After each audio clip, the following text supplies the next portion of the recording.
Okay, everybody. Wow, we're having such a good time, huh? Everything quieted down a little bit. All right. Welcome to the Dania Beach City Commission regular meeting, Tuesday, October 24th, 2023 at 7:02 p.m. Clerk, could we please have a roll call? Yes. Mayor Ryan? Here. Vice Mayor Llewellyn? Here. Commissioner Davis? Here. Commissioner James? Commissioner Salvino? Here. Here. City Attorney Boutsis? Here. City Manager Garcia? Here. Mayor, you have a quorum. Thank you, Laura. All right. Could we please have a moment of silence, please? Bow your heads.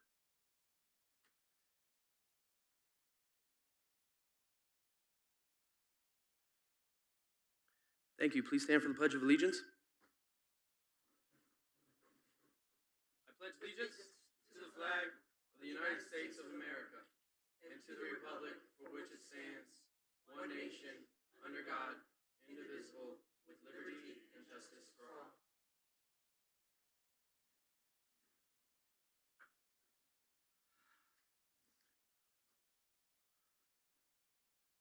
Okay. We have presentations and special event approvals, but before we get to that, I just want to get a couple things out of the way. I have here something which is a bit of a surprise to one of our city staff members, and it's in regards to code enforcement. So, one moment here. All right. So yeah, it's in regard to code enforcement and the customer service that they provide to our residents. Usually they don't get enough recognition that they deserve. And I have gotten a couple compliments from local residents regarding our code department, and more good than not, actually, believe it or not. So I wanted to present this certificate of appreciation to our Director of Code Enforcement, Eric Walton, for his exemplary customer service to the Dania Beach community, going above and beyond for our residents' safety and improvement of their quality of life. So thank you, Eric. You don't get enough recognition. Just wanted to give you some before the end of the year.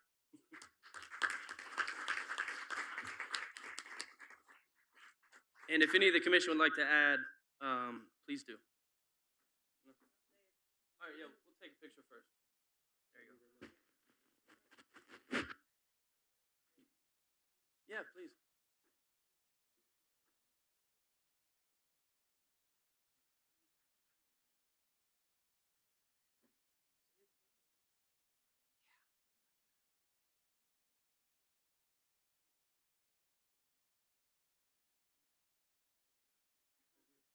Thank you.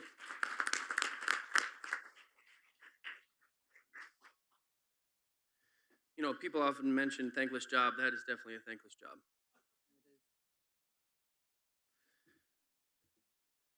Okay, we are actually going to honor one more program, actually, before we go forward. And I just wanted to honor our Parks and Rec Department for handling, especially at C.W. Thomas Park, for handling our Dania Beach Dolphins and Dania Beach Dolphins cheerleading team. So thank you, Director Brown. Thank you, Anthony Affetti. Thank you, Manny, and everybody else who works over at C.W. Thomas Park and all of our Parks and Recs department. The Dania Beach Dolphins won the Super Bowl over the weekend. Yeah, our 6U. Yeah. So I was the head coach, so I had to brag about my team a little bit, and we're gonna try and bring in the team next commission meeting to give them a little recognition. So congratulations to Dania Beach Dolphins, Super Bowl champions, 6U, and congratulations to our 12U and 14U teams as well. We look to build the program, and very pleased where it is, especially with the improvements we're bringing to C.W. Thomas Park. You know, we only have sky's the limit, basically, when it comes to that. All right, so thank you, everybody, for that. And now I bumped up the presentation for our breast cancer awareness to item 3.1. So this is a presentation of awards for breast cancer survivors, and this is sponsored by Commissioner James.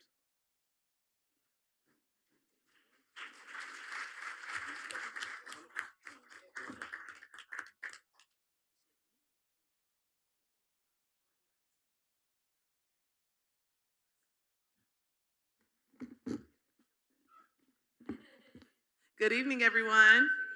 Look, y'all stayed. It's a beautiful pink sea out here. You guys look amazing. So thank you all for coming to the first of many. This has been brought back.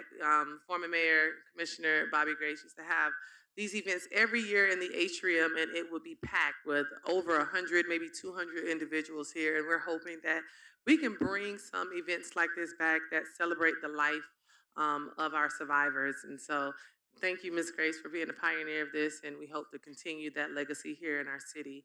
We are going to honor our breast cancer survivors that we know of tonight here, and I'm going to call your name. I am probably only going, and we're going to present the awards.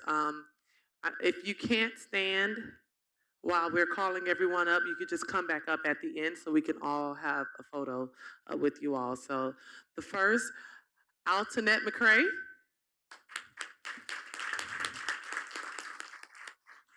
Is she there? You can come down. And these are the awards from the commission. These are Breast Cancer Survivor Awards, along with a goodie bag that has a tumbler in it, a t-shirt, your sash, and a challenge coin that we will start giving out to our survivors. Come right on over here. Beverly Bow, or Bow.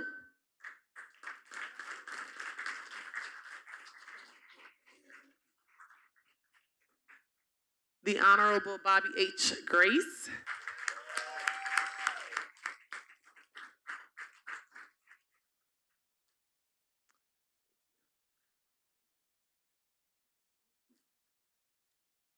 Cheryl Ann Clark.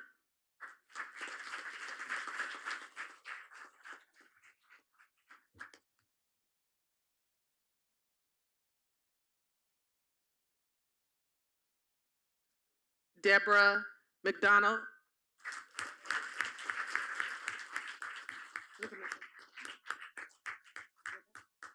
Gail Jones.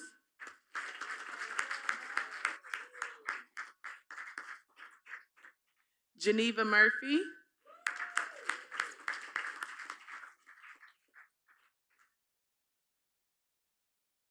Geneva isn't here? Okay. Janice Peterman. Not here? Okay, she had to leave as well. Joyce, excuse me, Joyce Porter.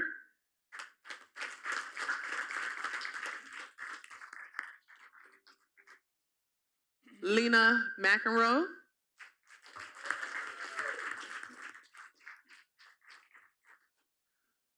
Lorraine Brankin.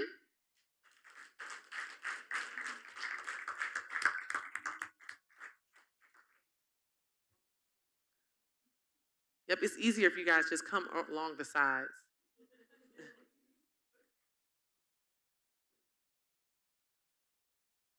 Polly Jones Mosley.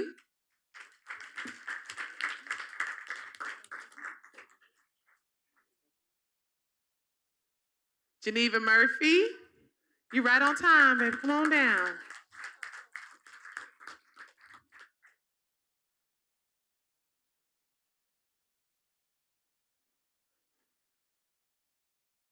Sharon Cook.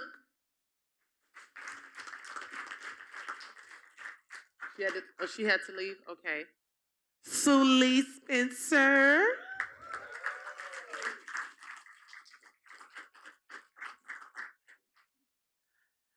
Our very own Vivian Campa,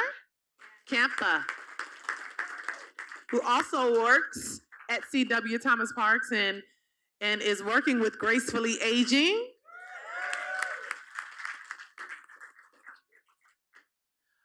I also wanted to honor Blanche Costa.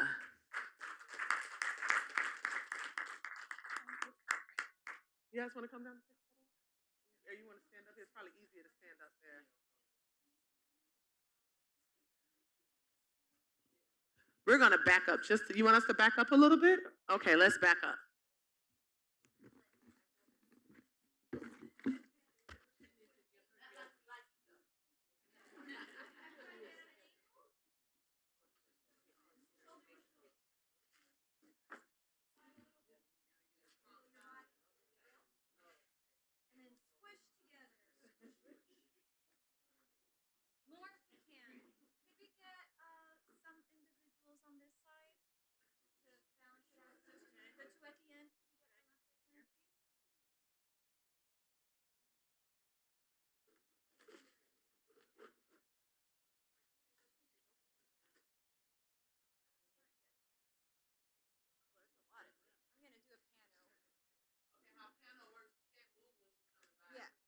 gonna walk, but just stay smiling, okay? No pressure. We're gonna try a couple times. Big group, big smiles, and I got it.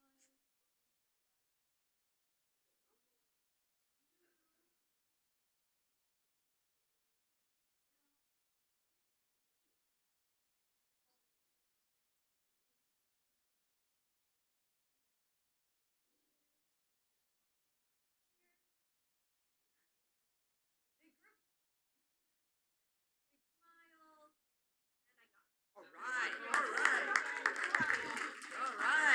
all right, all right, Hold on, sorry. all right.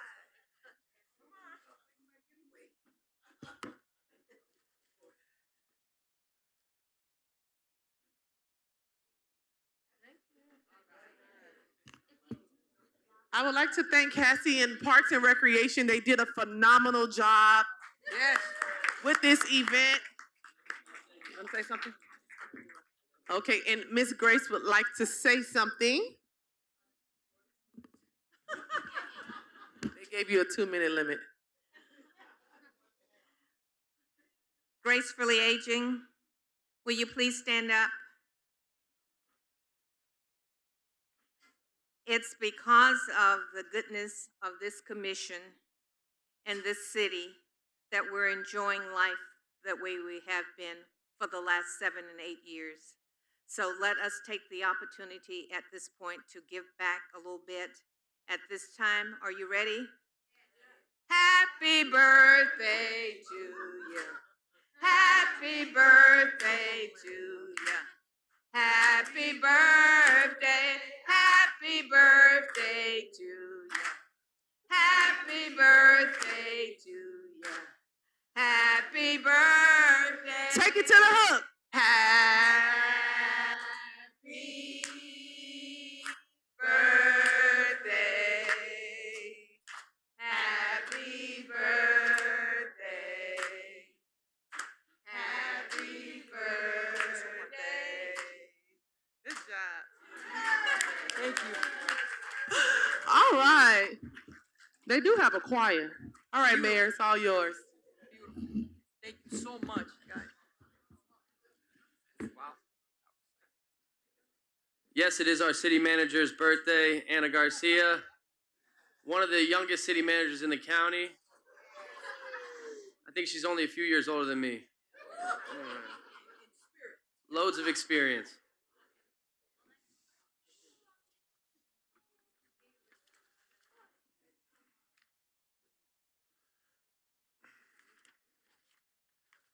Well, thank you, ladies. Thank you for that, Commissioner James. We could see just in this small room how many residents are affected by breast cancer just in our city. So keep up the good fight, keep up the awareness, and thank you, ladies, for everything you do. It was a wonderful reception we had earlier, and the band was fantastic. It was really a party in here for a couple hours. I guess we're trying to keep the mood going, huh? All right. Okay. Yeah, back to one. For item 3.2, we got to get a little bit down to business now. It's the fiscal year 2022-2023 investment portfolio update by Public Trust Advisors. This is a finance item.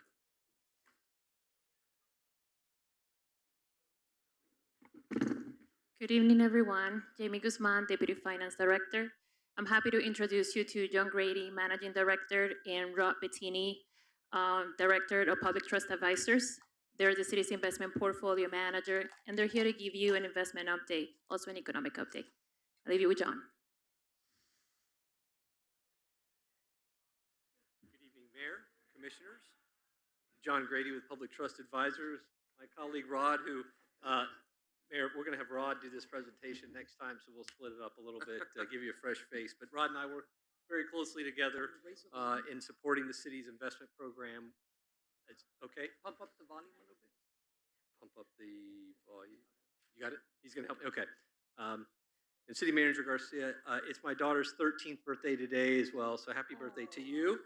And she's been acting like a teenager for a few months already now, but I'm getting the full force. So, Okay, we'll get started here. I think I'll get the presentation. Oh, that's right in my hand. So as we normally do, we'll just start with a couple of economic slides. I don't know that they're moving. Are they moving on your screen? I don't think No. so.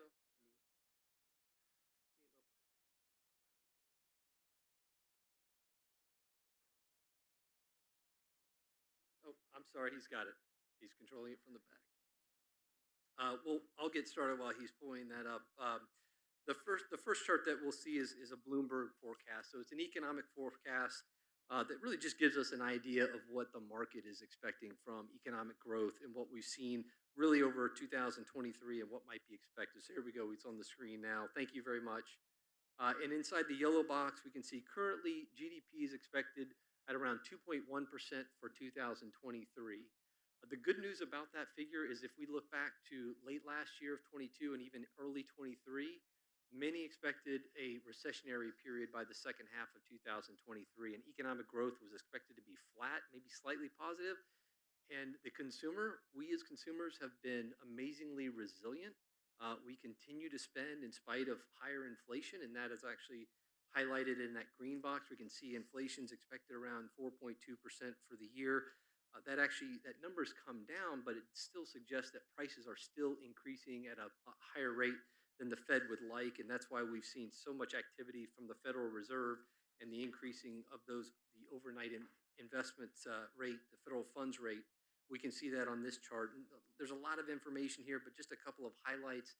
The gray line is the expectation of the Fed and the Fed funds rate last year. The thought was that they would raise that rate to maybe 4.5%. They reached that level at the end of last year. As you will likely know, we're at 5.5% right now. And what that means is the Fed has had to continue to be more aggressive over these last 18 months as a result of the very high inflation that we experienced in 2022. That seems to be working, although we're not quite where the Fed would like us to be at that 2% year over year rate. We're still above that level. And so where we see this dark blue line, that illustrates where we are. And the last point I'll make on this chart is you can see the downward slope of that blue line. What that is suggesting is that the Fed and the Fed members represented by all those dots, they do expect to have to cut that overnight rate in the near term. But again, amazingly, with the growth of the economy, the thought was they would have to do that much sooner than they have had. And you've likely heard the phrase from the Fed that it's likely higher for longer. And while that's not great for borrowing, it's wonderful for your investment program. It's provided some interest earnings that you haven't experienced literally in 15 years or longer. So that's a wonderful thing. And that's great for offsetting some of those higher costs with projects. And your investment program is well diversified, which we'll talk about in a moment, and how that benefits in these various interest rate environments. So just quickly on CPI, this just shows us, if we go all the way over to the right-hand side of this chart, we can see the most recent figures. At core, meaning taking out food and energy costs, is around 4.1%. So that's come down from a 6.8% a year ago. The overall CPI has actually come down much further. Remember, that was over 9% in June of 22. It reached the low of 3% this June. We've ticked up a little bit. A lot of that has to do with higher energy costs, gas prices, electricity. The other part of that is really the shelter costs. That's rents, buying a home, higher mortgage costs. And just to give you an idea, shelter costs were 7.7% higher year over year. And that's on top of several months of higher costs. And we all know that here in this region, if you look at a Bloomberg of a home affordability index, in fact, the median income person or household can only afford to buy around 10% of the homes for sale in South Florida, and that covers from Miami up to West Palm Beach. So we know that housing affordability is certainly a big factor, and that is certainly shown in CPI numbers as well as food and energy, as we talked about. So that continues to be a challenge of the Fed and why they've had to be so aggressive with that overnight rate to where it is. When we look at jobs, the good news is jobs continues to be a really bright spot in our economy. A significant job growth. In fact, in September, we had 336,000 jobs created in that month. The expectation was around 170,000, so almost double. We've created 2.4 million jobs throughout the first 9 months of 2023, and they actually have continued to upwardly revise prior month job growth. So that is a good thing. And if we look here in Florida, unemployment is actually 2.7%. so almost a full percentage point lower than the national rate. And we know that's a great thing unless you're an employer. It can be challenging to recruit on various industries, including the public sector. But it certainly is a good thing to see full employment. We've had 3.3 million net entrants into the labor force this year alone, so the labor force continues to grow as well. So hopefully that job growth and strong employment will allow us as consumers to continue to contribute to the growth of our economy. And then lastly, just looking at a couple of yield curves, this chart just shows us over the last 12 months what's happened to fixed income rates. You can see that lighter blue stair step. That's that overnight rate I mentioned that was down, looking back a year ago in September, was around 3.25%, now 5.5%, the highest level that rate's been again in 22 years. And with that, we've also seen, if you look at the blue line and gray, dark blue and gray lines in particular, if we go from the center of that chart to the right, we can see this upward trend in rates. So just a point, if we remember in March, we had that banking crisis, if we remember that, and that caused rates to drop pretty quickly and dramatically by over a full percent from March through April and May. Once the Fed stepped in and the US government stepped in, really contributing to confidence of the banking sector, you can see that confidence has been reflected in these rates, and we've seen those rates move higher. Again, a lot of that having to do with not only confidence, but those higher inflationary figures. And these higher rates are providing really good opportunities for the reinvestment of your investment program. Just as a reminder, we show rates between 3 months and 5 years, and that is what your investment program is designed for investing, staying in high yield, highly liquid, highly rated fixed income securities, and not investing out too long to reduce the volatility of those investments. And this is just a quick snapshot of what that yield curve looks like this year, and that lighter blue line really as of just over a week ago, 2 weeks ago, and then the dark blue line was from a year ago. So we can see most of the interest rate increases have been in the shorter term. That's as a result of those Fed rate increases, although we have continued to see rates between, call it 1 year and 5 years on this chart, continue to move higher as well, providing those additional benefits from the reinvestments. So the last couple of slides, I'll quickly summarize, reflect your longer-term investment program. Now know that the 1 to 3 year and 1 to 5 year portfolios that we manage as partnership with the city are complementary to your daily liquidity investments that you have. So you also have internally managed assets that provide daily liquidity for your ongoing expenses. This reflects your longer-term portfolios. The 1 to 3 year has an average duration or maturity of 1.7 to 1.8 years. And we can see on the bottom right-hand chart, almost all of those assets are managed between 1 and 3 years, and that is by design. We continue to reinvest out in that space. Over the last year or so, we've been able to reinvest at rates that are close to 4%, and now more recently above 5%, and locking those rates in this portfolio out between that 1 to 3 year area. As I mentioned, highly rated in this portfolio and the next portfolio, well above 90% in AA securities, 8% in single A, but again, all in very much investment grade. That last bullet point on this slide and this second slide, where with the 1 to 5, just confirms that your investment program is compliant with your official investment policy statement, which governs your investment program, as well as with Florida state statutes that lay out the outline for how public funds should be invested here in the state of Florida. And lastly, that 1 to 5 year strategy. So this portfolio complements the short term and the 1 to 3 by extending slightly on the yield curve and allowing this portfolio to invest out to 3 to 5 years in addition to that 1 to 3 year area. So you can see this portfolio a little more diversified from the maturity structure at 61% in the 1 to 3 year area, and then about 37% or so in the 3 to 5 year area. Again, I mentioned treasuries, agencies, Fannie Mae, Freddie Mac, and very highly rated corporate notes make up the diversification of the assets within these portfolios. Again, compliant with your policy. And we work very closely with Frank and his team and Jamie from a cash flow perspective, ensuring that we're making reinvestment decisions and meeting on investment strategy, that you have the liquidity that you need throughout your fiscal year, while also seeking to achieve a market rate of return and have that balanced approach. So these portfolios, when rates do come down, we don't know when that will be, but that's when these will really provide that protection because they are laddered out and they won't reflect the drop in interest rates as quickly as your daily liquidity. So a great balance overall for the city's investment program. I know that was a lot, but I'm certainly here to answer any questions and make sure we cover those questions for you. Thank you. Commissioner James? Yes, so for all the residents out there, Yes, ma'am. are we broke or are we in good shape with all of that information that you gave us? Yes, Commissioner James. I believe that you're in very good shape. In fact, I was reflecting on our last meeting, and I think I said that you were safe several times, and Mayor Ryan mentioned that, oh, so you're saying we're safe. And we believe that you are very safe. And by the way, for public funds investment, the state statute as well as your policy helps to ensure that. Safety is your primary investment objective. You're in fixed income only. You're not allowed to invest in equities. You're not allowed to invest in alternative investments, any of those things. And your investments are 5 years and less, and that helps protect and provides a very good layer of safety for you in that program. Thank you. Yes. So we make around 3.6%, 5.2% return out of $30 million, roughly. It'll be 62 when you combine the two portfolios. 62 million. Yes. All right, so that's probably over $2 million we're making a year. If you do a quick math, we estimated Yep. about 4%. Yes, you're around 2.4 million. In fact, you earned 2.3 million for your last fiscal year in these portfolios. Wonderful. Yes, Mayor. Wonderful. Thank you.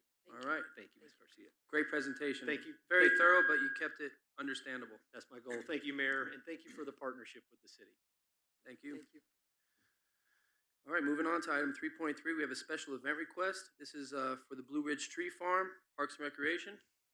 Yes, Mayor, Vice Mayor, Commissioners, this is a yearly event and they do fantastic. All the departments have supported it and they've evaluated, including our Parks and Rec, and we recommend your support and approval as well.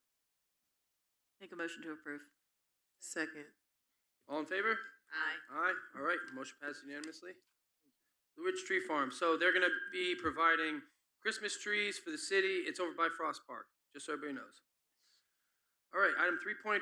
This is the landscape master plan. Excuse me. Item 3.4, landscape master plan.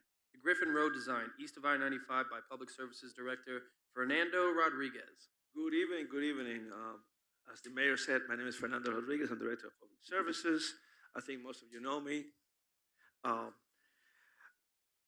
Okay, so I think we have the last slide. Okay, go to the beginning. Perfect. This particular presentation is going to focus on one component of the landscape master plan that is currently ongoing, being performed by KCI, our consultant in landscape design. But the landscape master plan itself is part of the strategic plan that the city put together with all of your collaboration a couple of years ago. I want to say 2-3 years ago. And that strategic plan has a vision component. That vision component talks about many things, among them beautification and the desire or the aim to have beautiful landscape corridors along the city, all over the city of Dania Beach. I mentioned KCI because Kirk Husak and Natalia Barranco are both here from KCI to assist us and myself with any questions you might have. So having said that, we'll move to the first slide. And the project boundaries are pretty simple. Griffin Road between 95 bounded on the east and on the west. I'm sorry, the east is US 1 Federal Highway, on the west is I-95. That is the medians that we're going to be focusing on Griffin Road.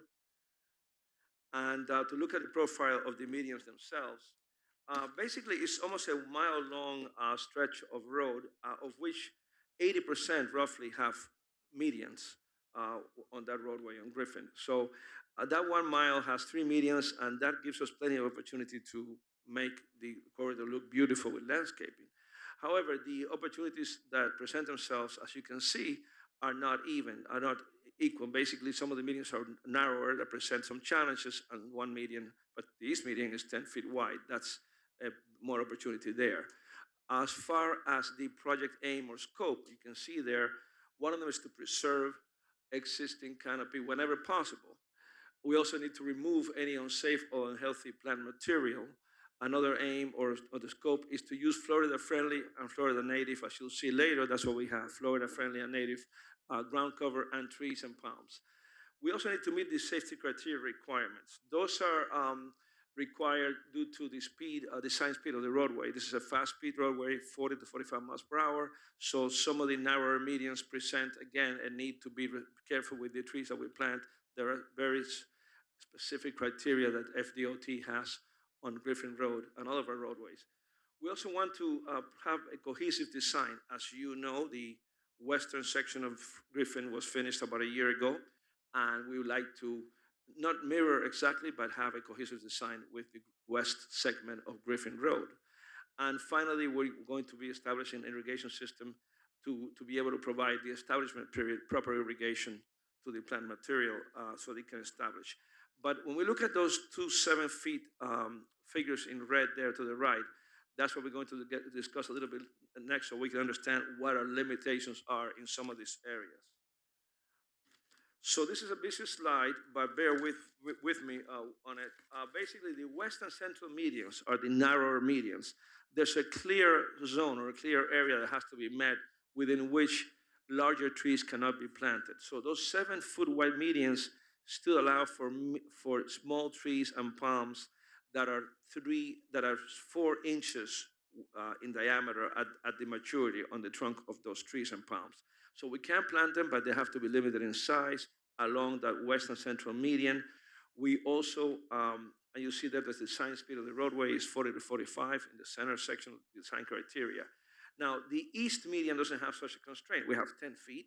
So we have the 2 4-foot clear zones are fine, and we can put in the center along that 2-foot wide path, we can plant larger trees, and that gives us a chance to have a little bit more height and mass in those in that one particular median on the eastern section of Griffin. As we look at the plant palette, it's quite diverse. We have the Little Ruby is a nice red plant that I happen to love. There's the much more common green island ficus, but it's very useful and very hardy. And you also have the dwarf oleander, which is a small bushy tree type of plant. Plumbago, most of us love that color, that lilac color. Then you have the small palm, the thatch, which again will not go past 4-inch diameter, which is required in this narrower median. Now, these are all Florida friendly or Florida native plants and trees that we can put in those 2 central and western medians. This is a nice elevation that shows you the different colors of the palette and the thatch palms. And you can see there how, again, it looks nice, and we need to, again, be aware of the size of the trees there. And here you have a very, I don't know, there's something blocking the, you have a very nice look there with the layering. The whole idea here is to have a layering effect of the colors along the median and these thatch palms spaced out as you see it there. That's going to be a typical median. What's there now is obviously not the most aesthetic looking median, but we will turn it into something very beautiful in that particular central and west median. Moving along, now it's not working. We're having some technical difficulties here. Okay, there we go. Thank you. The plant palette for the east medians, now we're talking about a wider median, 10-foot wide. We can go with bigger trees and palms. Same ground cover, the same colors with the ruby red and the plumbago, etc. But now we're talking about possibly or installing Bismarck palms, the blooming trees that we all love. Most of us love the crepe myrtle, which comes in pink and white. We have also a chance to do the sable palms, which are I haven't touched anything, so I don't know what. Okay. So this is an elevation of the east median. We already saw the plant palette. Again, you see now the layering effect we talked about earlier, but now you have more mass, more height, a more majestic look on those 10-foot medians. And it's going to look fantastic because you see the bloom on those crepe myrtles and the height on those palms is beautiful. What's there now and what's proposed is very similar. Again, the ground cover to the other medians, west and central, but this eastern median will have that height and that majestic look with the layering effect of the various ground covers. So we're really excited to see that on the east end, but all of it will look very, very nice, but we need to follow, some of the restrictions of the width of the median. And with that, if you have any questions, I'm here with 2 very able landscape architects, in case that. Thank you, Fernando. Commissioner James, question? Yes. Is it a restriction that we can only have one Bismarck tree? And then I think that last picture that we saw, the comparison, we had like one Bismarck on both of them, and then I think it was some sable palms in between. I really love the Bismarck. They're Geez, I beautiful. think that would just That look silver- so good if we could. Go ahead, We, and that. we're come not- to the mic so we can. Sorry. Hear you. It's okay. And that, Can we, 1 second, can we put that back up so we can see what I'm talking about? The 10-foot median wide that has the Bismarcks. Yes, He had it. go No, back. Forward. No, the other way, right there. There. That's one. So this is just capturing some of the east median, just so I could give a glimpse of what the elevation would be, but we have 3. And then in your main entry sign, you have a couple of them too, that's why we're using the Bismarck again to repeat. And you have one across the street, there's more, but I can't stack them next to each other because of that It gets limitation. so big, yeah. Okay. I can stack them closer, but there's signs and stuff that we always want to see as well. Okay, and then for the smaller, like the purple and the white, I don't know what they're called. Myrtles, Are those deciduous? Like how often do they shed? they do. In the winter, they shed, but in this island, we're preserving some silver buttonwood that are in healthy condition and they're native, so they'll be retained. And they're evergreen. They always have their leaves. Okay, and then how often do they shed? Like, is it really messy? Is it gonna, I just don't wanna cause a lot more strain on our, well, it's your department, Fernando. Yes. They'll shed, but it's once. Once a year. Not like an oak that's semi and sheds all the time. And then if we, and excuse my ignorance, if we don't really have a winter, like we don't really have a winter, does it still shed? Is it just a time of the year? Is it a temperature thing? No, it sheds. It Okay. sheds. Okay. They it have their sheds. winter. Oh, okay, thank you. Please hold on. Commissioner Salvino? Yes, please. On the slide that you had up there before, when you had all the pictures, I don't know if you can go to it or not, the Bismarck palm looked much shorter. And then the, go, well, that, the one before that, right there. See how that little bottom left, that looked like it was much shorter. Does that grow to that high as the other one? Yes. Okay. So so I take it you're going to be planting like a 12 or 15 foot or whatever it is. I didn't hear it if you said that. It'll probably be a 6-foot clear trunk on Okay. it.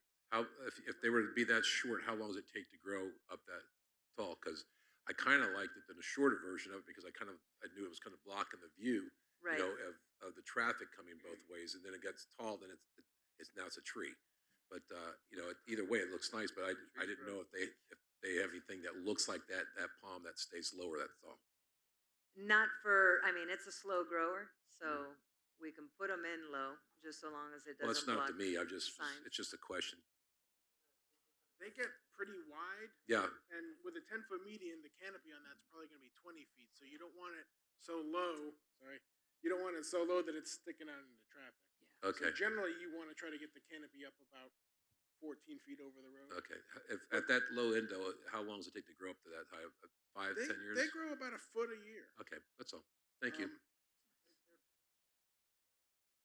Yeah, I like. They're purchased at the height. Yeah, I understand. I guess I'm just learning a little bit about it. That's all. They have another palm that looks very similar to the Bismarck, the silver Bismarck, but it stays small. It's called a Latania. What is it called? Latania. Latania. Blue Leighton palm. Okay, blue Leighton palm. Yeah. Okay. Thank you. All right, thank you, Fernando. Thank you very much Great job. for your definitions and answering our questions. Looking forward to beatifying our city even more with our Griffin Road design. For item 3.5, this is a video of a presentation to Maribel Bove on the Make-A-Wish Foundation from South Florida. And this item is sponsored by Commissioner Salvino. Oh, yeah, thank you. Thank you, Mayor. I brought this presentation up. We have a proclamation we approved at their last meeting, but I felt it was good for everybody to see what a wonderful job our mayor did at the Make-A-Wish Foundation. As you'll see the video, watch him in action. Fire away.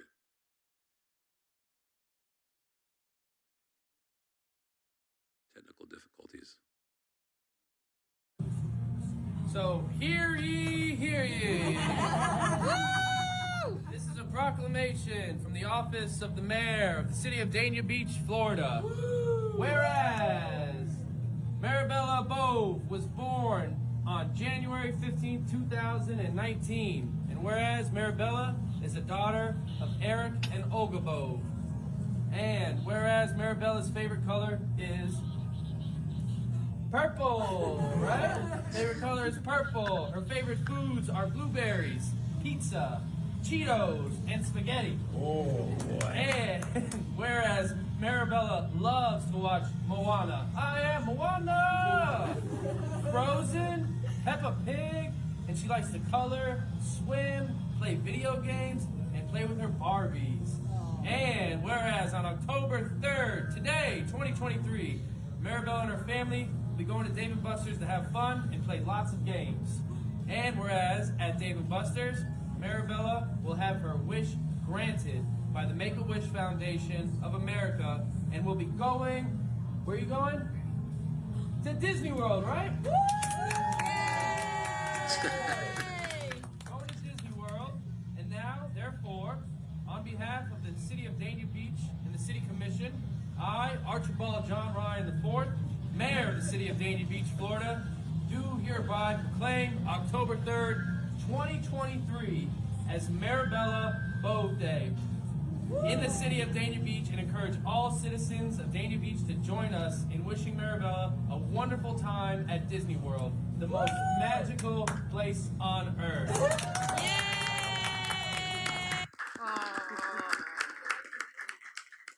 So with that being said, you can see we have a good mayor up here that knows what he's doing with children, and I'm very proud of I'm very proud of the way he presented to the young lady. As everybody knows, what the Make-A-Wish Foundation's about, and she's ill, and so hopefully she'll recover. But Mayor, again, congratulations and what a great job you did representing our city. Thank you, Commissioner Salvino. Yeah, sometimes the job's bigger than us, and that was very important to Maribella, and we wish her nothing but our strength is with her, and our thoughts and our prayers are with her during this tough time with her family. And I hope when they go to Disney World, they really enjoy themselves and get to take their mind off of the reality that they're facing. And thank you to the Make-A-Wish Foundation. Did a bang-up job. I mentioned it before, and it was wonderful to be a part of that. And thank you, Commissioner Salvino, for inviting me and allowing me to read that proclamation. Well deserved. I appreciate it. Thank you. You're welcome. Okay. On to item 3.6. This is the approval of a posthumous proclamation to the City of Miami Gardens Mayor Shirley Gibson, who we just recently lost, and this is sponsored by Commissioner Tamara James. So, do I have approval for the posthumous proclamation? All right, we have unanimous approval, and I also have another one to approve. This is a proclamation to our own BSO Deputy Wilson. This is sponsored by me. Do we have approval for this one? Yes, okay. We have a consensus on item 3.6 and 3.7. Okay, so now we'll move on to our actual proclamations. This is item 4.1, and this is the posthumous proclamation to the City of Miami Gardens Mayor Shirley Gibson. Thank you, Mayor. This past week, lost a member of our elected body and in the City of Miami Gardens, and just wanted to make sure that we honored and recognized her. With this proclamation. It reads, whereas the City of Dania Beach expresses its deep sympathy on the passing of Mayor Shirley Gibson, a pioneering leader and dedicated public servant, and whereas Mayor Gibson was a founding member and the first mayor of the City of Miami Gardens and served as mayor from 2003 until her term ended in 2012, and whereas incorporated on May 13, 2003, the area formerly known as Carroll City became the City of Miami Gardens, 33rd municipality incorporated in Miami-Dade County and Florida's largest Black majority city. And whereas Mayor Gibson graduated from St. Thomas University with a BA in Criminal Justice and a MA in Pastoral Ministries, Mayor Gibson served as a Miami-Dade County police officer for 17 years. And whereas Mayor Gibson was a champion for Miami Gardens, she worked tirelessly to instill a sense of pride in the city. She devoted herself to making Miami Gardens more than a pass-through city, bringing development and new businesses. Her efforts were visible in community cleanups, road improvements, and enhanced landscaping. She was driven by a desire to see tax dollars used effectively for the community's benefit. And whereas Mayor Gibson's vision lives on in projects such as Jazz in the Gardens and Miami Garden City University Partnership, an initiative providing courses and training to help residents upskill and improve their economic mobility. And whereas the passing of Mayor Gibson marks the end of an era for a woman who dedicated her life to uplifting her community and advocating for self-determination, she will truly be missed. Now, therefore, on behalf of the City of Dania Beach Commission, the mayor and the commission do hereby proclaim October 24th, 2023 as Mayor Shirley Gibson Day in the city of Dania Beach, and do extend our sincerest condolences to her family. If you knew Mayor Gibson, what a wonderful legend she has been to the city of Miami Gardens. If you knew Carroll City before it became Miami Gardens, and how it has transformed their downtown and everything that it is to be on 27th over there. Really happy to be able to see her last year at the Jazz in the Gardens event. You never know when the last time you'll be able to see someone, so just wanted to make sure that we get this to the city of Miami Gardens and let them know that the city is recognized and paid our respects to Mayor Gibson. Thank you. Thank you. I'll present the Proclamation 4.2 with the captain's safety reports. So we'll move on to the administrative report, and this is with City Manager, birthday girl, Anna Garcia. Thank you, Mayor, Vice Mayor, Commissioners, city team, residents of the city that are here with us today, and those that are watching at home. First and foremost, I want to thank the Department of Parks and Recreation, Director Brown, particularly Deputy Director Cassie Warren, Ashley, Anthony, DeFeedy, and the entire team for really putting together a fantastic celebration of life here with our cancer survivors. Just a truly magical event tonight. I also want to take the time to thank the entire Parks and Recreation team working together with Public Services and our marketing department. If you were here for Dania After Dark, for the Oktoberfest Festival, it was truly remarkable. We sold over 625 beer tasting event tickets. And we could have actually sold 800 after speaking with Cassie and Ashley and doing the post-event assessment. We had over 2,000 people join us. Everybody had a wonderful time. I want to thank also Chief Tarala, Deputy Chief Cooper, because not only was everybody having a wonderful time, but everybody was safe. And the amount of details that they did, not just for Dania After Dark, but that whole week with the incident and the tragedy that happened in the Middle East. We had several events that the mayor and our commission hosted. And it was truly going above and beyond, celebrating Dania After Dark, but also the prayer and the peace rally event that we had here. We really look forward to our next Dania After Dark. One of the great things that the team did is they did a post-event survey. And we also had the opportunity to speak to many of you and to many of our residents.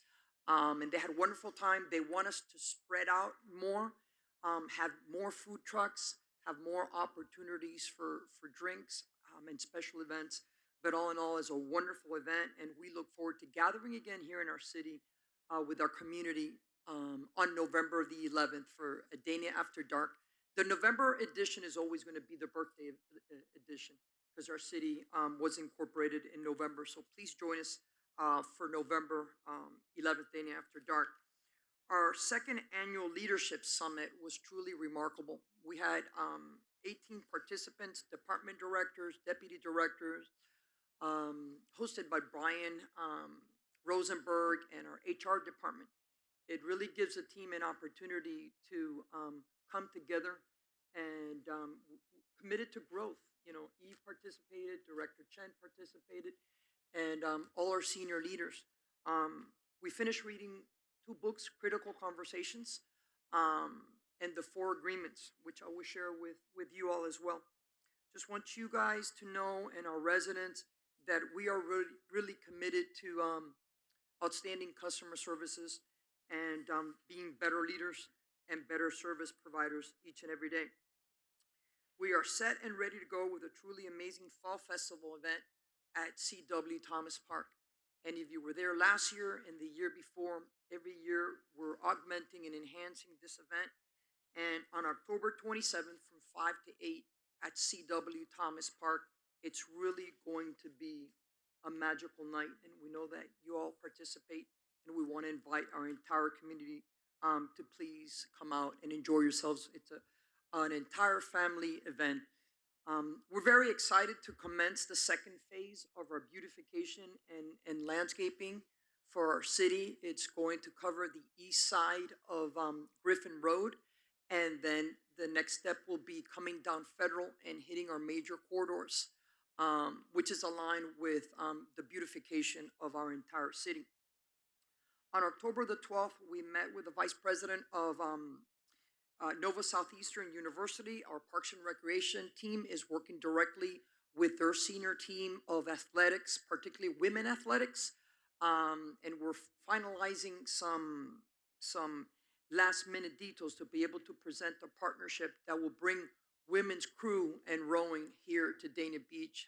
Again, augmenting and expanding what we do and how we do it. Our second annual State of the City address and dinner will also have, again this year, a recognition ceremony, and it will take place on November the 9th at Le Meridian Hotel. Mayor Ryan will reflect on our rich history as well as where the city is today, our renaissance, and the future of Dana Beach. Tickets are selling quickly. We're almost at 200 guests at this time. But again, another opportunity to bring our community together and to celebrate our successes and also speak a little bit about our challenges. On Thursday, November the 30th, we will be lighting up Dana Beach, and we will be kicking off the holiday season. And it was going to truly be, again, a multi-faith, community-wide day of celebration. So you don't want to miss that. Our city is running on all cylinders. I just had a meeting today with Candido and Fernando. We will be receiving our holiday banners within the next 2 to 3 weeks. Gotta thank this commission because it's their support of our budget and our aligning our words with action in our strategic plan that allows us to be where we're at, and it's only the beginning. Thank you so much. Thank you for the birthday celebrations. I'm here with my second family, so I'm truly blessed, and thank you. Thank you, Mayor, Vice Mayor, and Commission. Thank you, City Team. This concludes my report. Thank you, Madam Manager. On to our City Attorney, Eve Bootzes. What do you got for us? Good evening, everyone. I'll keep it short. I just want to let you know the social media presentation will not be heard tonight. We're trying to do it in conjunction with 2 outside speakers, including Robert Myers and another person. So we're looking at January 23rd, which is the date of our commission meeting, to start between 5 o'clock, go for about an hour and a half, if that's acceptable to all of you. What was the date? The date of our commission meeting, January 23rd. Okay. And that ends my report. Thank you. All right, I think we're all in for the social media presentation. Thank you. Yeah, we get an email. Okay, clerk, your reminders? Yes. So November 14th at 5:30 p.m. you have your CRA board meeting, and then at 7 p.m. on November 14th you have your regular commission meeting. And that's it for November. All right. Thank you very much. On to our public safety reports. Captain Terrella, please come up.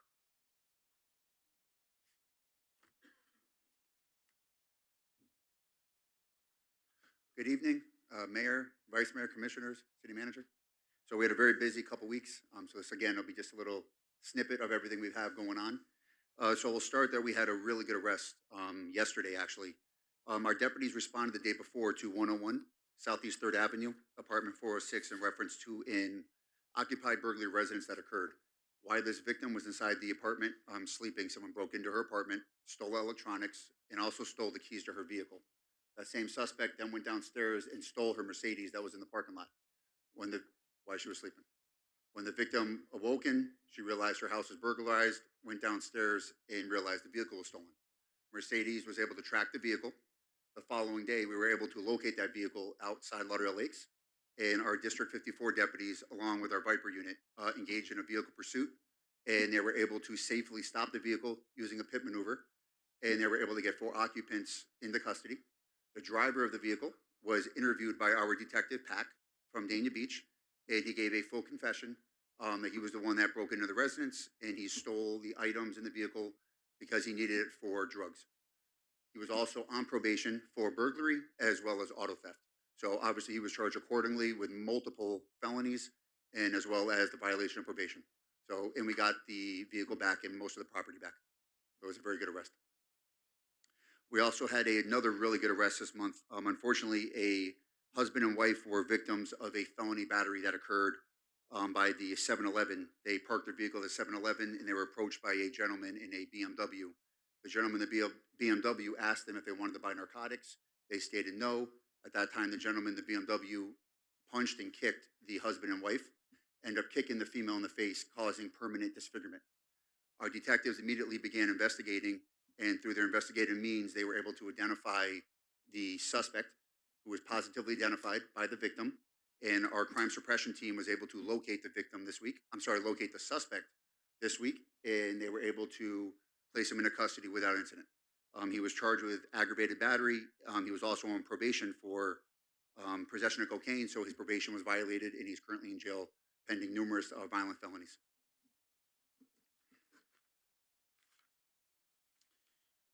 We've had multiple thefts at the Bass Pro Shops, so we increased our patrols over at the Bass Pro Shops. During our investigations, Detective Pack again observed on the video a suspect who went into the Bass Pro Shops and concealed multiple items, multiple sneakers. Deputy Pack immediately recognized that suspect as someone that he previously arrested for narcotic sales. Deputy Pack, being very familiar with our city, knew exactly where to go to locate this individual.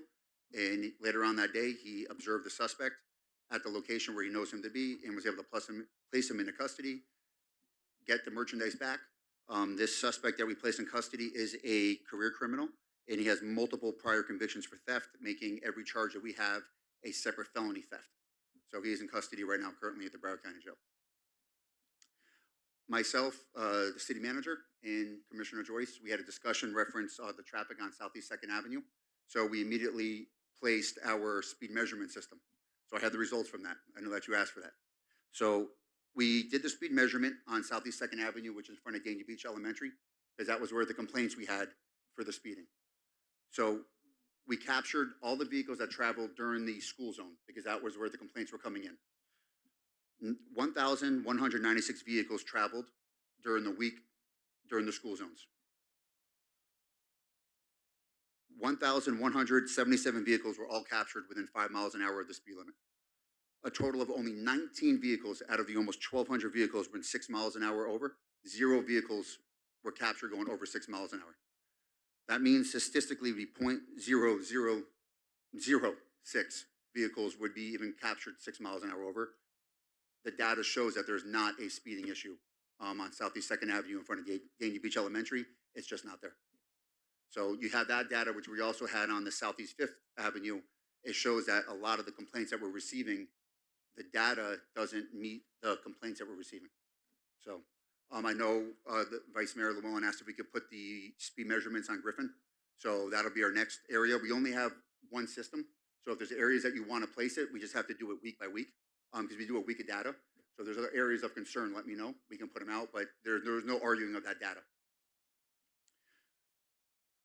Yeah, it's great. The data's great. You can't argue it.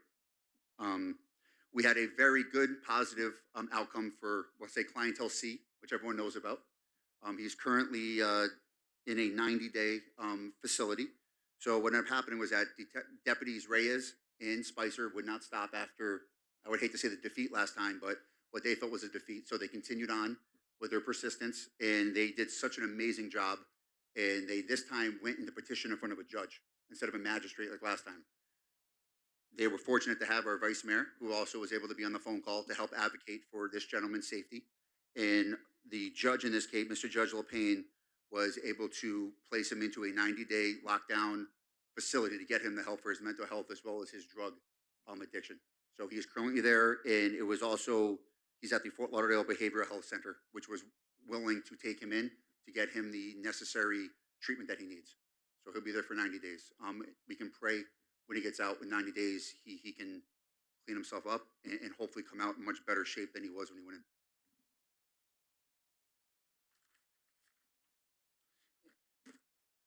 September 26th, September 28th, Detective Eric and Taryn, they're going to be doing active killer presentations over at the La Meridian. They reached out. They have a lot of events at that hotel, and they have a lot of sporting event teams that come in, so they reached out to us. We're going to give them, we're going to put on active shooter training for them. We did Stop the Bleed training for all our COPs.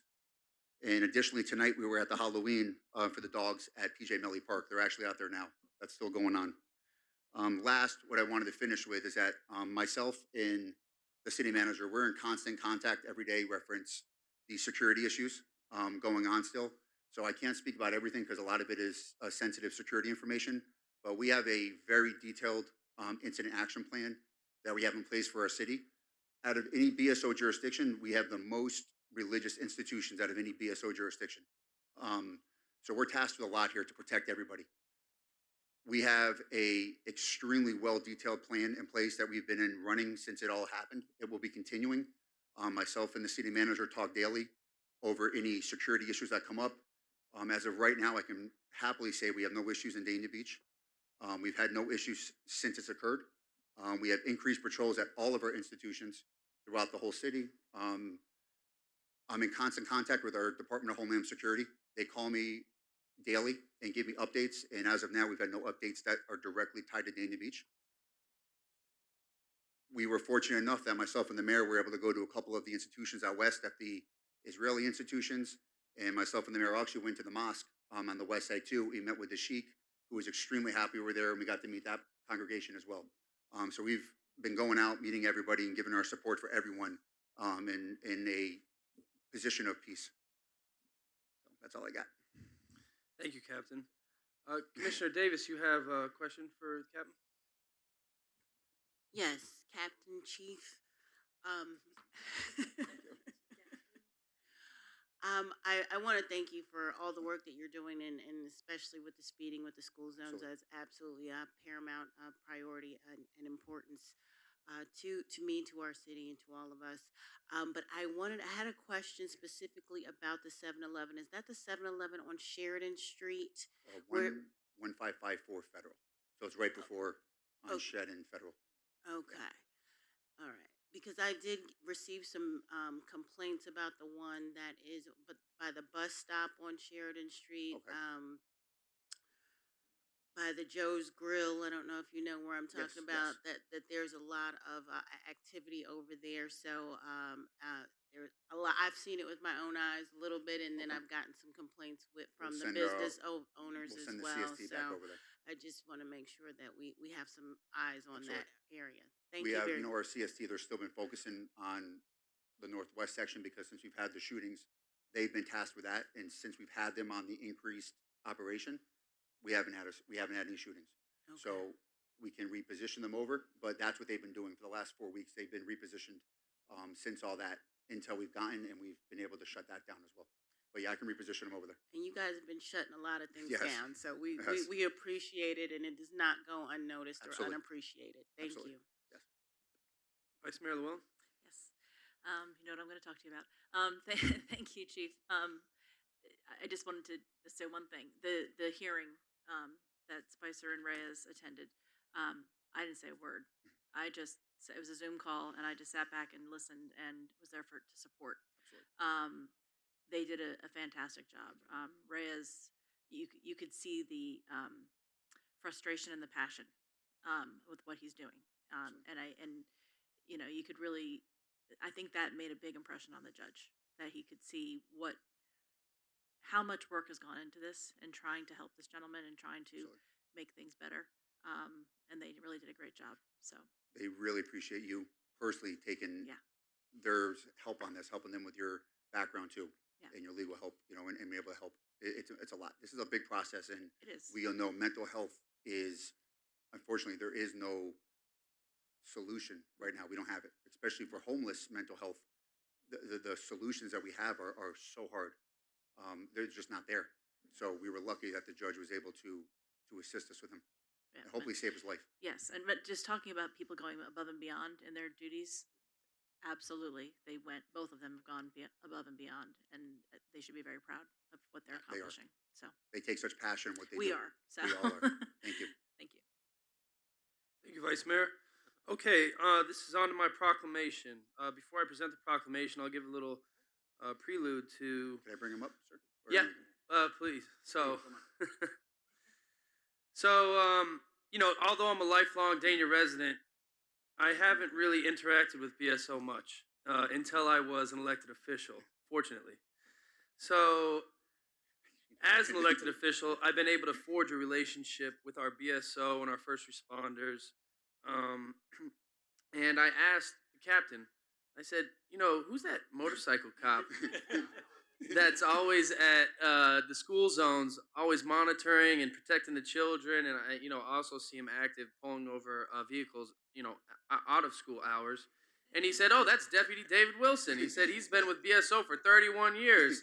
And Deputy Wilson, your service has not gone unnoticed by me. You said you've been with us since 2008, and I've definitely noticed you every year since then in Dania Beach, and I feel that you deserve a proclamation. So, without further ado, this is a proclamation from the Office of the Mayor, City of Dania Beach, Florida. Whereas Deputy David Wilson has faithfully served Broward Sheriff's Office for 31 years. He began his career with the Sheriff's Office in 1992 after graduating with a criminal justice degree. Deputy Wilson attended the Corrections Academy and worked at the main jail and the North Broward Detention Center until 1997. After leaving the jail, he attended the Police Academy with the Broward Sheriff's Office for the Department of Law Enforcement. And whereas, after graduating from the Police Academy, Deputy Wilson was assigned to the Deerfield Beach District, where he served that community for 10 years. After serving for 10 years, Deputy Wilson applied for and was selected to join the prestigious Sheriff's Office Motor Unit, where he successfully completed the grueling motor school course. Upon completion, he was assigned to the Dania Beach District in 2008, where he has remained in service as the only motorman in Dania Beach.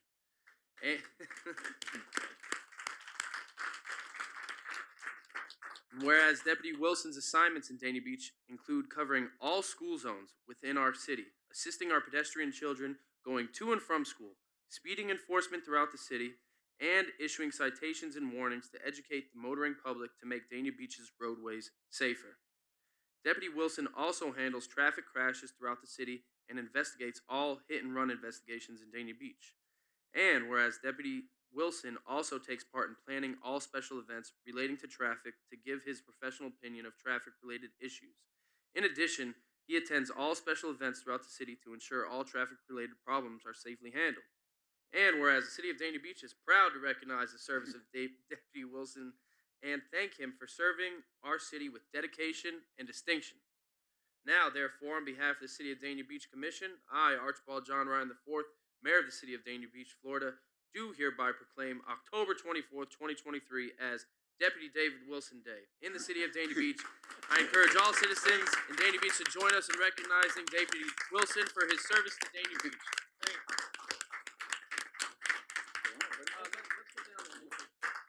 We'll come down to you, just in the middle.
over here, Dave.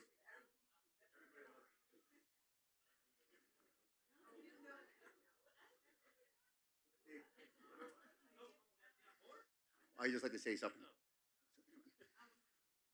Okay.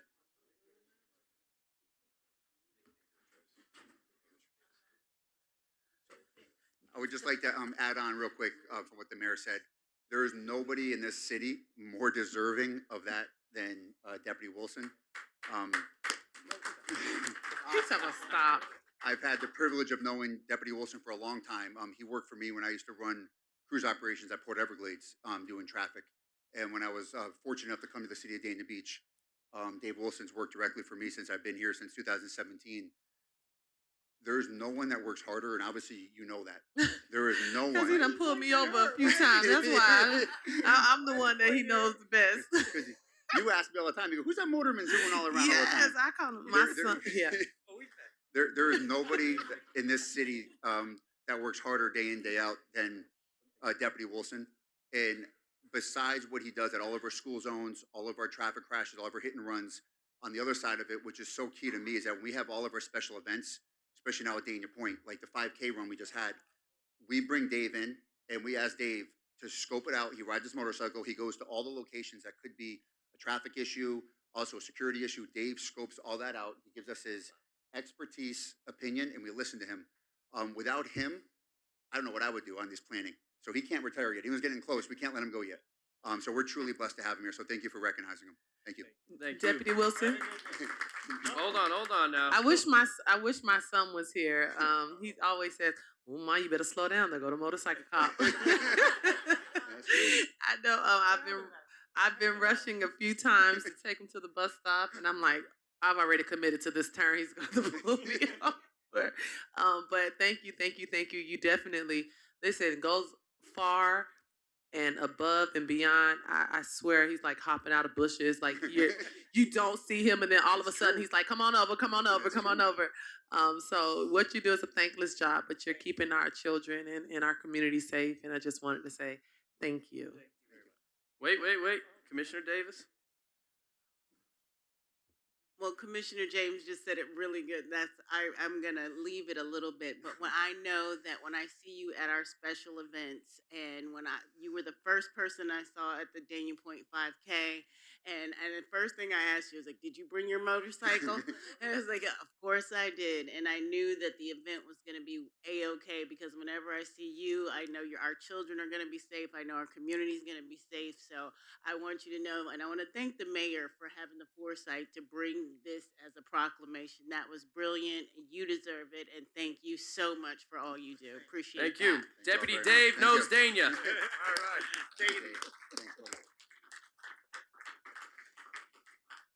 All right, for another superstar with BSO, we have Chief Sergio Pellicer.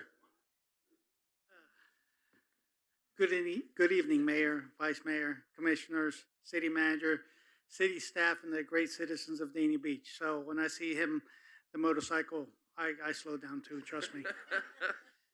So during the last couple of weeks, our firefighters have gone through our biannual bunker gear cleaning and gear inspection. So as you know, the nature of firefighting exposes us to hazardous conditions, toxins, contaminants, and over time our gear gets some soot, some debris, and potentially some harmful substances. So every 6 months we have it professionally cleaned, and we have a company go through and inspect everything, make sure that everything's good. If something needs to get replaced, if it's unsafe, we replace it so that our firefighters are always in the best gear in case they have to go into a hazardous condition. We've also done some pre-incident planning. So what we do is we prepare for structural firefighting. We start out with something small or simple to us as a home, or something extensive as a multi-family structure or a high-rise building. We visit these buildings in our city. We collect the information we need. We come up with a plan, and we figure out what our assignments are going to be should we ever have to respond there. What this does, it helps our young firefighters understand what the hazards that are associated with each of these structures. I like to thank all the commission because our Safe Air system has finally been installed. So the Safe Air system is a vehicle exhaust extrication system. And what that does is what we just had installed, besides the big exhaust fans that are in our station, the final part of it was putting something that looks almost like a little sending unit that goes inside the truck. So as soon as they turn the key on to the truck, when they're going on the call, these big exhaust systems and filters activate. That prevents any CO or any diesel fuels going into the station and keeps our firefighters safe. So this system protects us from all the gases, from the exhaust, from the diesel fumes. Our system is a state-of-the-art system, which means that we have zero delay. As soon as we turn the key, the system works, and we're out the door. And speaking of Dania Point, our recruit class, Commissioner Davis was there with you. We had 17 of our recruits come and run along with some of our lieutenants, our captains, and chief officers. They participated in the run. They ran the event, and it's important that we get our young recruits involved in this because that way they know the community involvement is key, especially in our city.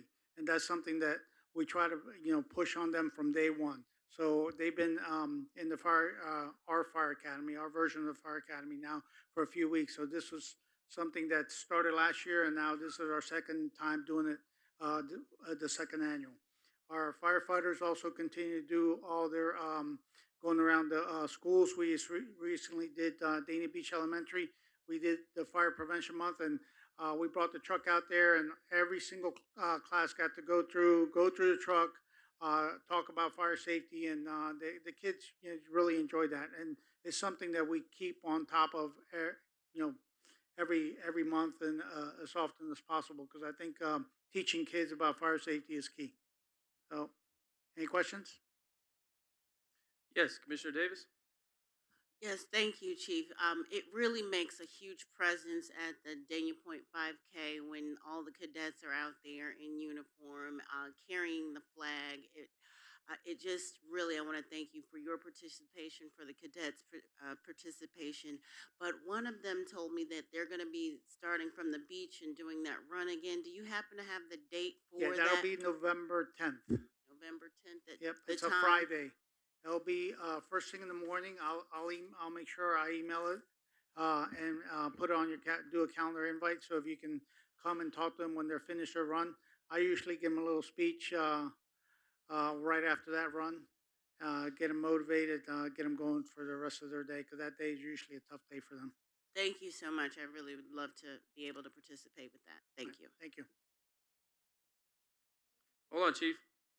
Commissioner James? That's Veterans Day. Do you have the time? You say first thing in the morning is like early? It should be it should be on a Friday, so I think it's You said No, the 9th is a November Thursday. the 10th, correct? 10th is a Friday. It's not Veterans Day? My calendar says Veterans.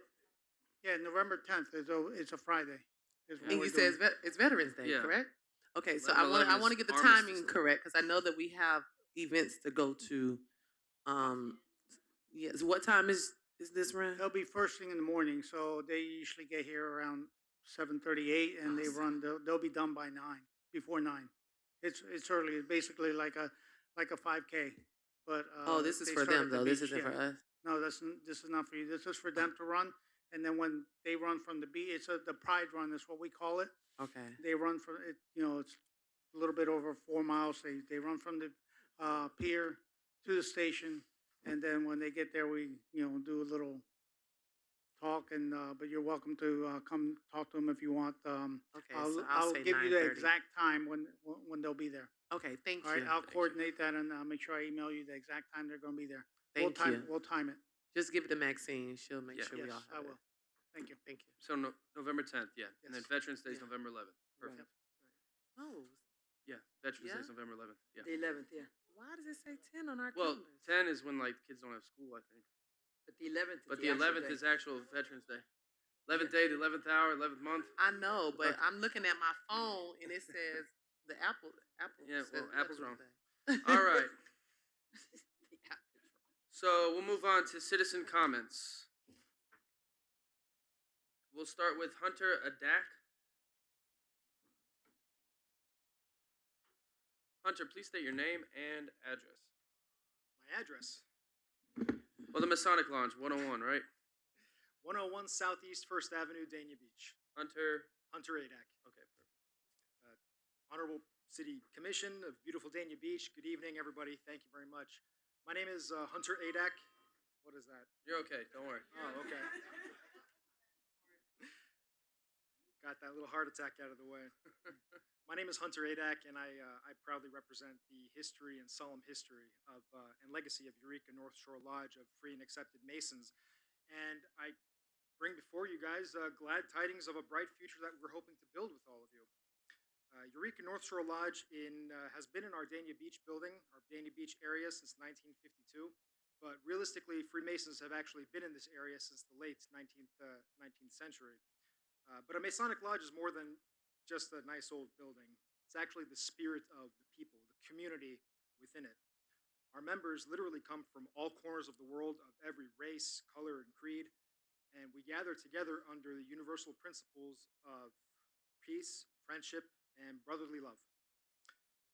Our lodge is committed to many different service projects. We regularly donate back-to-school items. We built an irrigation system for a local school's flower garden recently. We champion programs for the youth, and we supply relief in the aftermath of natural disasters. But we believe we can do more in this community, and we are seeking partners dedicated to the same goals. As time marches on, Freemasonry also grows. Many of our seasoned members, the very pillars that have upheld our traditions, are now stepping back, paving the way for a new generation filled with fresh energy and perspectives to lead us all into our brave shared tomorrow. Therefore, we wanted to take this opportunity to reintroduce ourselves to you. We are here, and it is our goal to strengthen our ties with Dania Beach, the government, and its people, to ensure that our aspirations continue to align with the greater community's visions, goals, and dreams. Our community is indeed stronger together. To all present, we warmly extend an invitation to join us for dinner on Thursday, November 2nd at 6:30 p.m. That evening, we will open our doors to welcome not just Freemasons, but all of you as guests. In fact, I'm proud to announce that members of the Dania Beach Historical Society will also be with us that evening. And this invitation is open really to anybody who wants to learn more about our fraternity, our history, and all of the charitable works that we tend to do. If you can't attend on November 2nd, that's okay. We meet regularly on the first and third Thursdays of the month. For more updates and information about us, I invite you all to visit our website and social media pages at eurekanorthshore.com. In closing, I just want to reiterate our hope of developing a stronger bond with the city of Dania Beach so that we can jointly face the challenges of tomorrow. Thank you very much for your time. Thank you, Hunter. Exactly 3 minutes. Thank you for presenting on behalf of the Masonic Lodge. I appreciate it, and thank you for being involved with Dania Beach since 1952 to the lodge. Next, for our citizen comments, we have Johanna Granette, our Historical Society President. Ms. Granette, if you could please state your name and address. Joanna Granette, 450 Southeast 7th Street, Dania Beach. Happy birthday, Anna. Thank you so much. Sorry, go back a bit. I don't know what to... Let's start again. Put your mic down low. Oh, I'm sorry. There we go. Good evening, Commissioners, Mayor, Dania Beach City Manager. Happy birthday, Anna. Thank you so much. I walked into a beautiful event, I must say. It was so lovely. I wasn't actually expecting that, but Dania Beach is doing some amazing events lately, and so I'd just like to say, you're doing fantastic, and it was very nice to walk into. And I'm so nervous today. I don't know nervous. why. Gosh, how You're many good, you're times? good. Okay, so that brings me to the Oktoberfest. So I just wanted to say thank you so much for allowing the Dania Beach Historical Society to be a part of that. And I'd also like to thank the commissioners, the mayor, and senior manager for your monetary donations over the past couple of commission meetings. As you are aware, we were looking for a space to actually go through the collections that we hold here at the city jail and in the office that senior manager and Eve Grace beautifully gave us to use as storage. But we are actually in January, we are going to have an office space at Gasper Arts.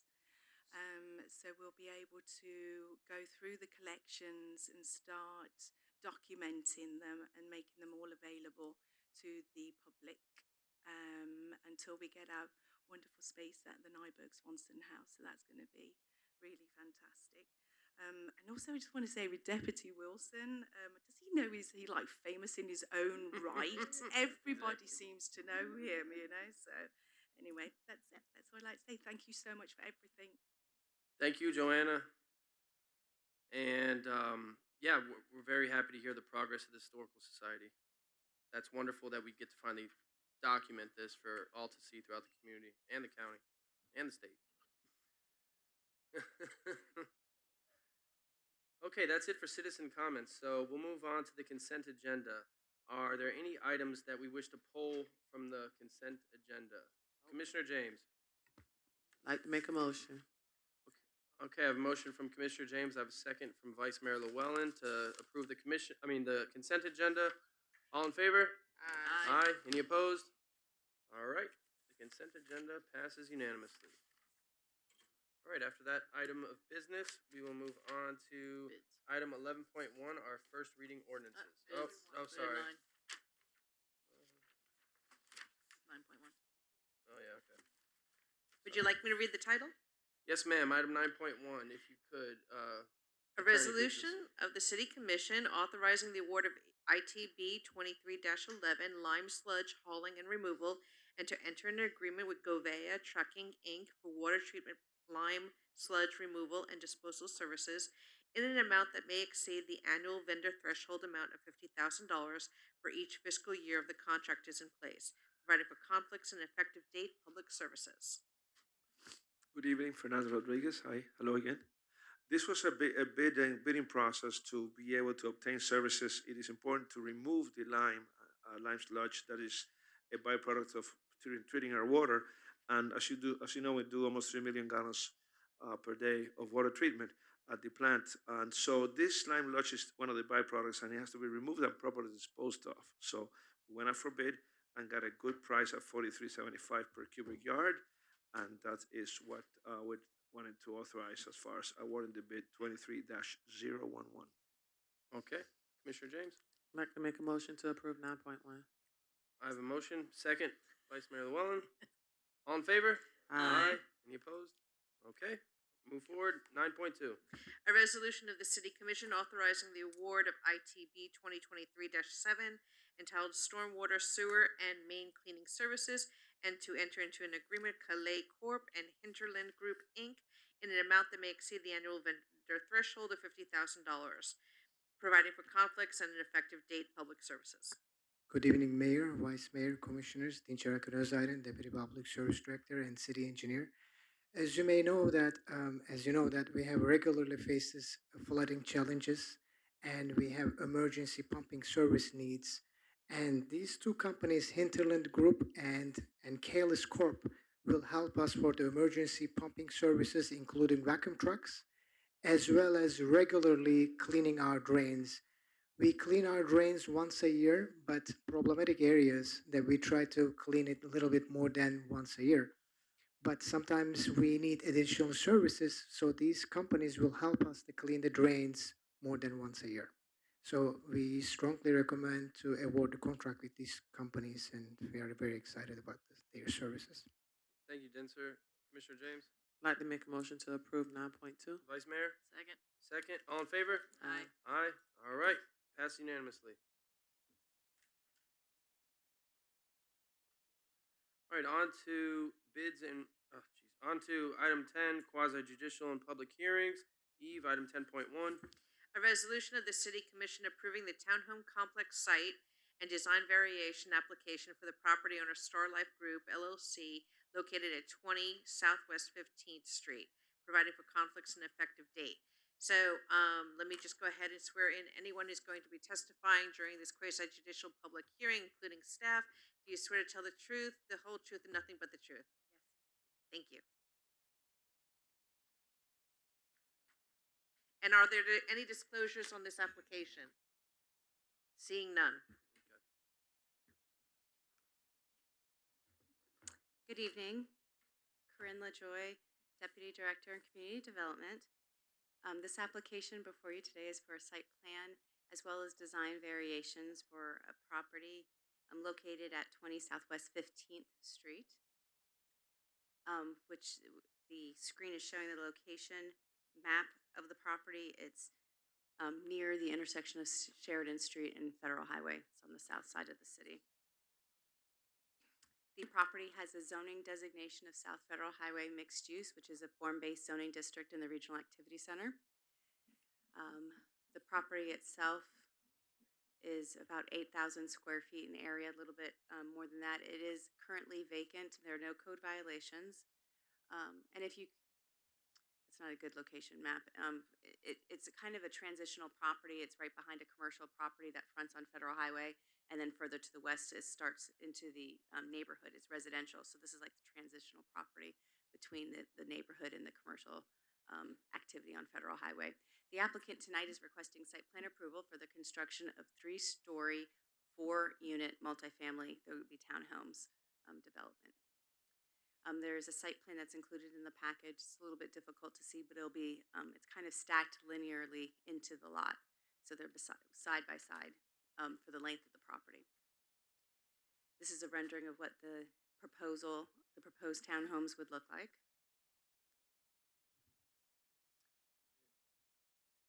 There are 3 design variations that the applicant is requesting.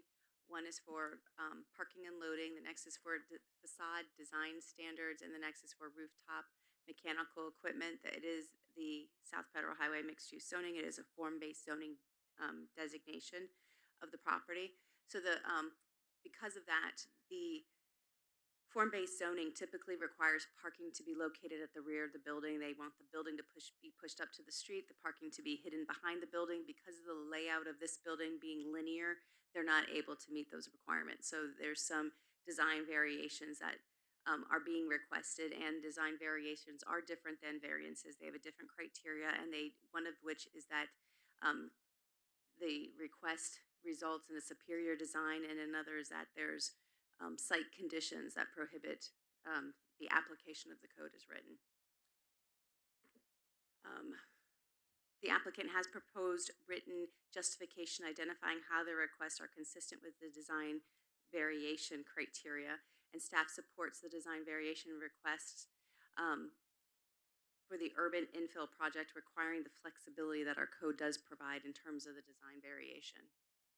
The applicant did participate in community outreach as staff customarily requests. I can tell you that the notification was mailed to property owners within 1,000 square feet, which meets the city's public notification requirement. Those mailed notices went out in the beginning of September, on September 11th. The community outreach meeting was held September 26th on the site, and there were, I believe, 3 members from the public that came and discussed the project. Since then, the city has received no concerns or opposition from the neighborhood. The application did go through DRC review on December of last year, March of this year, and September of this year. So it went through DRC 3 times. They have been able to address all the critical criteria or Tier 1 criteria. What remains are things that would be conditions of approval should the site plan be approved this evening that they would have to do prior to the issuance of the building permit. In terms of budgetary impact, the development would expand the city's tax roll, as well as the project would be required to pay impact fees, including public art impact fee and the Regional Activity Center transportation impact fees. In terms of the strategic plan, there are objectives and values that the staff has identified that this project would be consistent with, that were identified in the strategic plan and are identified in the staff's report. And based on that analysis, staff is recommending approval of the resolution for the site plan and design variations, provided the remaining DRC comments are made a condition of the approval and that the applicant address those prior to the issuance of the building permit. And I'm available if you have any questions. I know the applicant is here and has a presentation to make to the commission as well.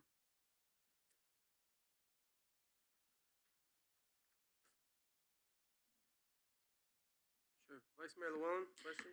Yes, what's on that site right now? Nothing, it's vacant land. I know it's by Joe's, but when I'm pulling it up, it's showing me like a commercial property.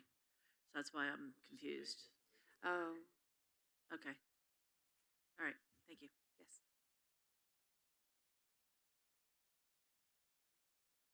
Discussion, Commissioner Salvino?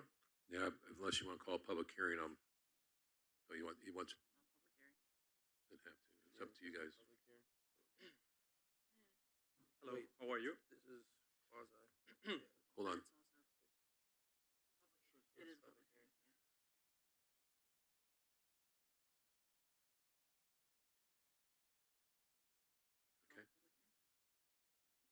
Please, name and address? Gevorg Sharbazyan. The address is 3080 Southwest 44th Court, Fort Lauderdale, Florida, or Dania Beach. We go by both of the cities. Good evening. My name is Gevorg, and I'm here to present one of our newest projects. I would like to thank you for the opportunity, Mr. Mayor, Vice Mayor, the City Attorney, City Manager, Commissioners, the staff, and the public.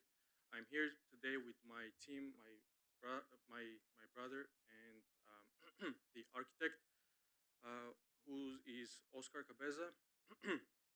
So to present you the project, it's called the Villas at Dania Beach. We have a bit of challenge, which was the size of the land, but we are trying to make an amazing and beautiful project so that we can revitalize the area and the community so that it can attract more investment and create more job opportunities. So here we can see the actual land, which is vacant land, and it's right behind the commercial property, but it is on the federal highway and it's close to the shops, it's close to the Publix, to the beach, and also Dania Point. Obviously, we'd like to, it has been vacant for over decades, so we'd like to improve it and make a nicer place. This is currently how it looks like. The project is going to be 3-story, 4-unit townhouses. And we have two types of floor plans, which will be the middle units are residence B, and then the corner units will be the residence A. They are a bit shy of 2,000 square foot under air. The total about 2,600. We have 3-bedroom plus den, and we have a 3.5 bath. And the units will also come with a rooftop terrace. So this is how they're going to look like from the front. We have the parkings below. And some of the design criteria that I would like to point out is that we specifically paid attention, obviously with the architect, to make sure that the design is very sustainable, from the paint, from the windows, from everything, so that we can be within the budget. And then the location, of course, it's in the heart of the city. It's close to the businesses, it's close to the communication and other centers, and obviously the entertainment, which is the Dania Point. Next, I would like to point out to some of the community benefits, which is first is the revitalization of the community, which when this kind of investment usually come to the city, others also follow and they also improve the community. Next is the tax revenue. Obviously, when we have projects like this, then the tax revenue of the city also increases the tax basis. Right now, the property tax, I believe it's less than $3,000. And once these units are built, each unit individually will have over maybe 10, 12,000 just on the property taxes. So that's over $40,000 that the city can also use and make over 4% interest rate that they were making the profit, and continue to invest in the city so that they can attract more investment. Obviously, that was one of the reasons we decided to invest in the city of Dania Beach. This is another type of rendering. This will be the interiors. They're going to be contemporary and modern style. And this is one of the renderings for the terrace. We'll have a jacuzzi and barbecue. Another rendering. And then expected timeline for the construction is that if it is approved today, then we will start the construction probably in the mid 2024 or early summer, depending when we get the actual building permits. It should take 12 to 14 months. And we also came up with another plan, which is the public engagement plan, to make sure that there is a communication platform created to be able to hear the community and then the stakeholders throughout the construction process. And then for me to end the presentation, I also wanted to end with the following statement that if the city approves today the project, it will facilitate the transformation of unutilized land that has been there for decades into creating something that is more vibrant and dynamic residential development. So thank you very much for the opportunity. Thank you. It's a public hearing. Does anybody wish to speak on this item? Commissioner James? Yes, what would be the price tag on one of those townhomes? So as of now, we don't have the price, but we believe that since the area square footage shows around $400 to $450 per square foot, we believe to stay within that range. And as of now, the pre-construction prices will be close to mid 850s and low 900s, but depending how that's gonna go, because usually it's the pre-construction prices are lower. Okay. I'd like to make a motion to approve item 10.1 if there's, we said it already. I have a question. So yeah, you're packing a lot into 8,000 square foot lot. We have the best So you have architect. 4 townhomes, 3 stories tall, and you have jacuzzi and everything, and you have an outdoor terrace. Okay, so it's good that you're reselling them. I like that you're doing home ownership. And my only critique would be, I know this is like the transition point from US 1 into our neighborhoods, but wouldn't you want the outdoor terraces facing US 1 towards the east instead of west towards people's backyards and everything? The only issue is that we didn't want people to look at the street when the cars were driving and passing by. That's the Isn't that only like the whole reason. point though? Like, that's why I you want to mean, live it on just, US 1? I thought that if I was the one buying the house, I wouldn't want to look at the cars and look on the federal highway. I'd rather look on the west that is more green, even though I'm looking at the rooftops. But if I had to look on a east, I would look on the rooftop of the commercial plaza. So that's how we had some challenges to work with. But I think we decided that eventually it would have been nicer to look more on a greener side than on a street side. And so the parking's gonna be underneath the unit. Yes. Is it gonna be a covered No. garage? It's gonna be an open Yes, garage. it's going to be open. So then that's technically the first floor. So it's 2 stories when you get in the townhome. Yes. Okay. Okay. Yeah, that would be my only comment. Just I think it would make more sense for the terraces to face east. Yeah. For the neighbors. For the neighbors, exactly. A lot of people don't like the fact of people higher up looking in their backyard for privacy's sake. That'd be my only critique. Other than that, it looks like a nice project. Thank you. Anybody else? Go on, Commissioner Salvino. Let's hear it. I'd like to make a motion to pass this item. She already made a motion. Oh, all right. So he Second. seconds it. I have a motion and a second. All in favor? Aye. Aye. All right. Any opposed? All right. Congratulations, gentlemen.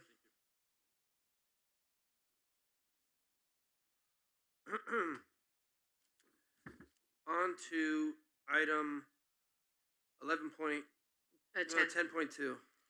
A resolution of the City Commission invoking zoning in progress, declaring that the city is considering an amendment to the Land Development Code to establish criteria to implement Live Local for the implementation of regulations relating to Florida statutes 420.50872, which zoning in progress shall be applied to the city's commercial, industrial, or mixed-use zoning districts, providing for conflicts and an effective date, community development. Good evening. This application is to invoke a zoning in progress, which will allow us to, staff to go back and establish development regulations for affordable housing projects that utilize the Live Local statute out of Tallahassee, out of the legislature. Currently, the city doesn't have regulations for residential projects in commercial districts or residential projects in industrial districts. This zoning in progress will kind of freeze should we receive any applications to allow us to develop the regulations and bring them forward and get them adopted. So And that's we what we're hope to asking have tonight. those regulations coming, I think, next month. Yes, they'll be coming shortly. Next We meeting? are working on them. Yes. Okay, awesome. It's a public hearing. Does anybody wish to speak on this item? No? Vice Mayor? Make a motion to approve. Okay. Commissioner James? I have a question for Corinne. I'll second it, but I have a question for Corinne. Okay, second. Yeah, we can have discussion after the second. Perfect. Okay. Is this the item that I spoke to you about the zoning from other cities and? I'm sorry, I don't recall the previous conversation you're referring to. Okay. Is this the item where they just passed this in Tallahassee, where it's Yes. going to impact us, depending on if developers can use like the distance from another Yes. city? Okay. It's the 1 mile distance and the tallest height and all of that, yes. For affordable housing purposes, up to 40%. So we're asking to add this to the code? Yes, we're gonna have, right now, I just don't have development regulations for them to follow, so we're drafting them now and we'll bring them forward at the next meeting or two. Okay, this is scary. All right, thank Yes. you. Call the roll. Okay, I have a motion on the floor. All in favor? Aye. Aye. Any opposed? Nope. All right. Item 10.2 passes. Yeah, it was, Moved it. Cameron. Commissioner yeah, Commissioner James is second. Yeah, was second. All right, finally on to item 11.1. An ordinance of the City Commission authorizing the expenditure of city funds exceeding $1 million, which expenditures not to exceed the project estimate of $16,815,805.24 as approved by the City Commission to fund the Southeast Drainage Retrofit Project Phase 1, providing for codification, conflict severability, and effective date. Good evening, Mayor, Commissioners. That's the greatest news that we moving forward with Southeast Drainage Project. That's the first reading. And second commission agenda, the next commission agenda, we're gonna bring the second reading and awarding the contract to the contractor. And we're gonna start. And so after we award the contract to the contractor, when do you think they'll begin the Very early shovel on the next ground? year, because what happened is that we're gonna have to have a pre-con meeting that we're gonna discuss about the structures that we are going to build. So they are going to go to the contractors, another contractor to build those structures. By the time the structures are ready and pipes are ready, and then we're gonna basically start the construction. Okay, this is exciting. How long is it going to take to complete the project? It's about 18 months 18 completed, yes. Okay. Phase one, this is a phase one. Okay, with that, I would like to make a motion to approve this Wait. immediately. Yes. This is a public hearing. Does anybody wish to speak on this item before we approve? Okay, Commissioner James makes a motion. Second from Vice Mayor Llewellyn. All in favor? Aye. Any opposed? Okay, You need to leave. passes unanimously. Wonderful. Okay, on to our second reading ordinances. Item 12.1, Eve. An ordinance of the City Commission authorizing the expenditure exceeding $1 million, which expenditure is not to exceed the total of $1,600,000 for the purchase of 148 North Federal Highway, Dania Beach, providing for severability, conflicts, and effective date. As you know, this is for the property that we're looking at, 148 North Federal Highway. This is the second reading of the ordinance. We passed the resolution. We've done the due diligence for the environmental, so we're proceeding towards closing. City Manager, would you like to touch on it? Yes, this has been a team effort. Mayor, thank you for bringing this up. We had one-on-ones with all the elected officials, unanimous support. Thank you to Eve, to Candido, and to the entire team. This is a tremendous opportunity for us to buy this property. And really, the sky's the limit. Public-private partnerships, but it's under our control, and we can create the vision. So very exciting tonight. Yes. And I double checked. I think I'm still right. This is the first piece of property that Dania's owned on US 1 in Lord knows how long. So this is the second reading, my Commissioner. So after this, we'll probably close in a couple weeks. Yep. Okay. This is a public hearing. Does anybody wish to speak on this item? Motion to approve. Motion to approve. Commissioner James? Second. Second. All in favor? Aye. Any opposed? Aye, okay. Thank you. Okay, item 12.2, Eve. An ordinance of the City Commission approving the request made by the city to rezone property 100 Northwest 8th Avenue from neighborhood residential to open space, subject to certain restrictions, amending the city's zoning map to reflect the rezoning of the parcel, providing for conflicts, codification, severability, and effective date, community development. Good evening. This is second reading for the rezoning of C.W. Thomas. And for those who are curious, I anticipate the site plan coming before the commission in December. Perfect. You're welcome. All right, thank you, Corinne. Commissioner James, Make a motion to approve. Vice Mayor Llewellyn. A second. Second, all in favor? Aye. Aye. Any Was opposed? it a public hearing? Oh, this is a public hearing. Does anybody speak on this item? I'm gonna say no, but Going once, going twice? Okay, I have a motion from Commissioner James. I have a second from Vice Mayor Llewellyn. All in favor? Aye. Any opposed? No. Okay, Laura, passed unanimously. All right, on to item 13.1, discussion and possible action. This is a discussion regarding the new location for the Totor art sculpture, and this is sponsored by Commissioner Salvino. So lead us off, Commissioner. Oh no, you guys are yelling at me tonight. I don't know if I want to take this on.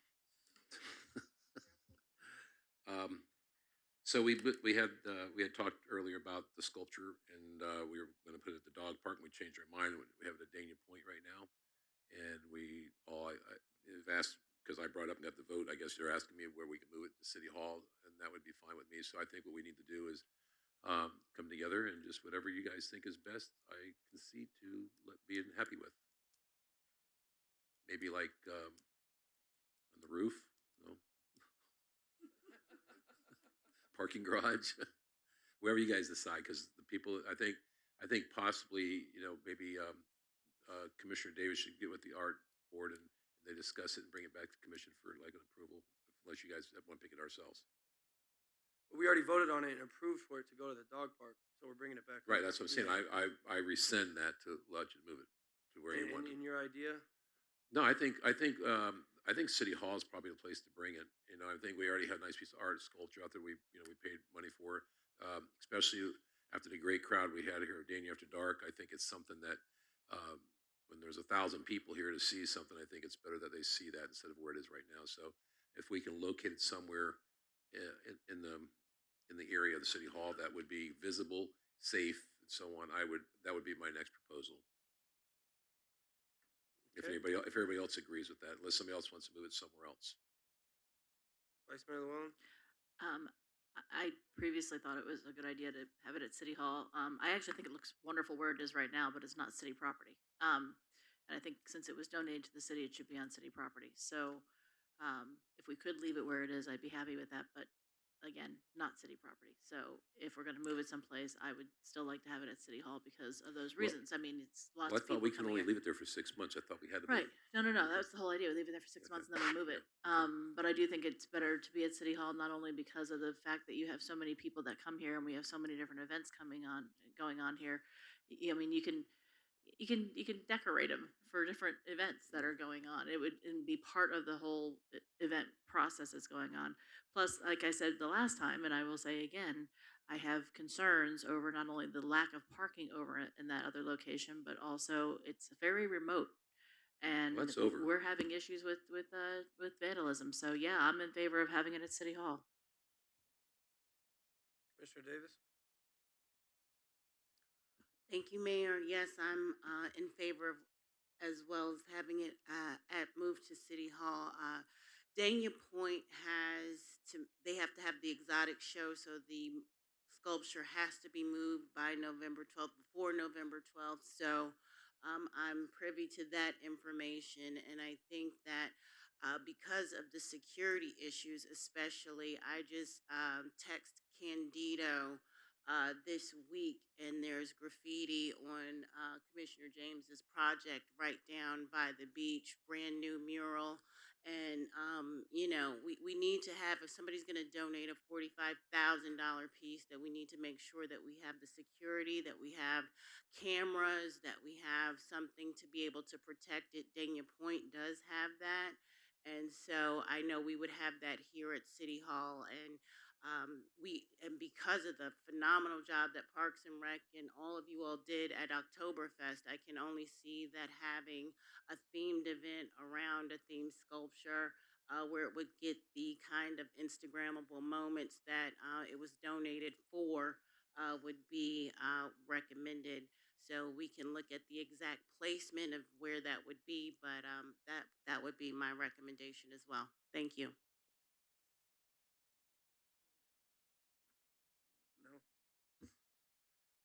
No. My only question would be, are we gonna pay any attention to the dog park after this? Maybe think about putting art there in the future.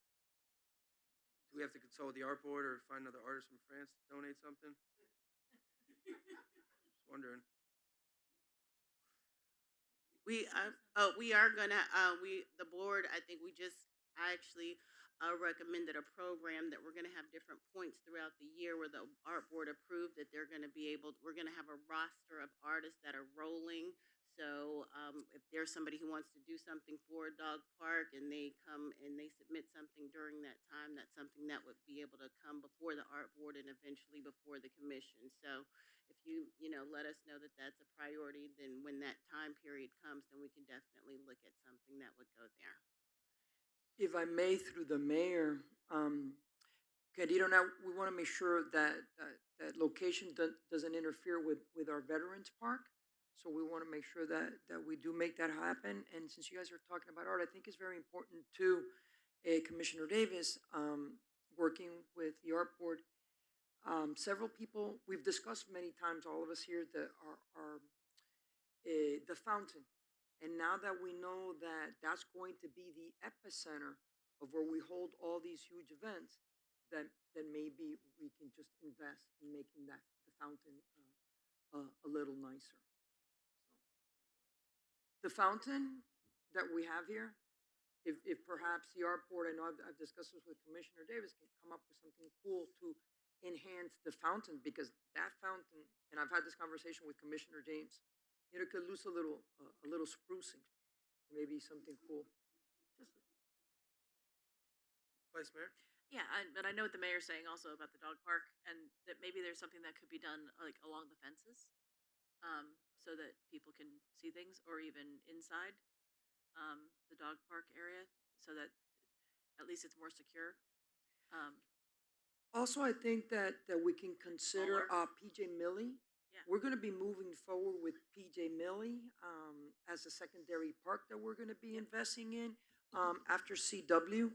And PJ Milley has a really cool opportunity, not just with a brand new park, but also augmenting and enhancing that park there and doing something really cool and special. But not until after the park's been done, right? That is correct. When Because the right park- now the flooding over there is horrible, and there's a lot of issues. All that flooding leading to 28th, all the way Yeah. down to the park, will be addressed as part of this construction project as well.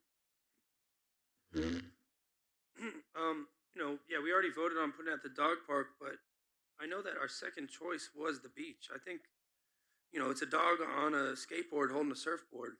I know our beach is not a dog-friendly beach. I understand, but we were gifted this wonderful piece of art, and we want to display it as best it can be seen.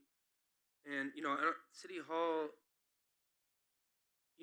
I know we have Dania After Dark, but you kind of want it to be a little more professional looking. Whereas like a whimsical dog on a skateboard holding a surfboard would be fun to have at the beach. That's just my opinion. We could have it at our new park at Tootie Adler Park, right at the entrance when you're getting off the ramp. I think that would be a nice place for it as well. We can't, I don't know what we can say about vandalism. That's our BSO, but we can't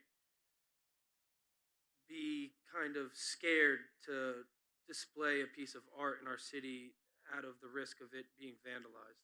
You know what I mean? Like we just, sometimes you just have to have faith, I guess, and put it out there. But I like the piece of art. I would like it at our dog park or the beach. If we're gonna put it at City Hall, I guess we just need to come up with a plan of where we're gonna put it. But I don't just want to say, oh, let's put it at City Hall, and then next thing you know, it's like right in the middle of our atrium there. So I I just, yeah, I just want to have a little more direction. Maybe we could reapproach this for another meeting. I know we're like on a time crunch. We have to move by November 12th. I didn't even know that. So this is kind of, last minute kind of a knee-jerk reaction. But I think that the commission could come to an agreement. She wants to go first. Commissioner James? Yes, I'm going back and forth, if I even would touch this because it seems like we had consensus. But my first thought was the beach. But then we have so many people that already bring their dogs to the beach, and this, trying to educate them that we don't have a dog beach. I was like, okay, is this going to start a problem? Are we going to be, kind of inviting dogs on the beach because we have a dog? I mean, it makes sense to me too. That's why I wanted it where it was going to be proposed. Well, people on the boat have dogs. Well, people at the beach have dogs because they yeah. don't listen. But I know, yeah. But I'm just saying, I'm afraid that it's going to encourage more of our residents. But I would definitely love it to be on the beach, but it's not feasible. Also, I liked it where we voted initially. I understand it's not like highly visible, but I'm looking like into the future as well. I'm definitely not concerned about just the graffiti. I know that happens all over our city all the time. It's happened to, a mural before as well. It happens on our parks, and we have means to be able to address those things. The only reason why I'm hesitant about City Hall is because we're already going to program it. We're going to make this a veterans park, and then we have, the weather vane right here. I just don't know how much space unless we're going to turn this into an arts City Hall arts place. But I no I understand. I understand that. I just feel like I don't want such a concentration. Like every piece we get is going to be beautiful, and we want everyone to see it.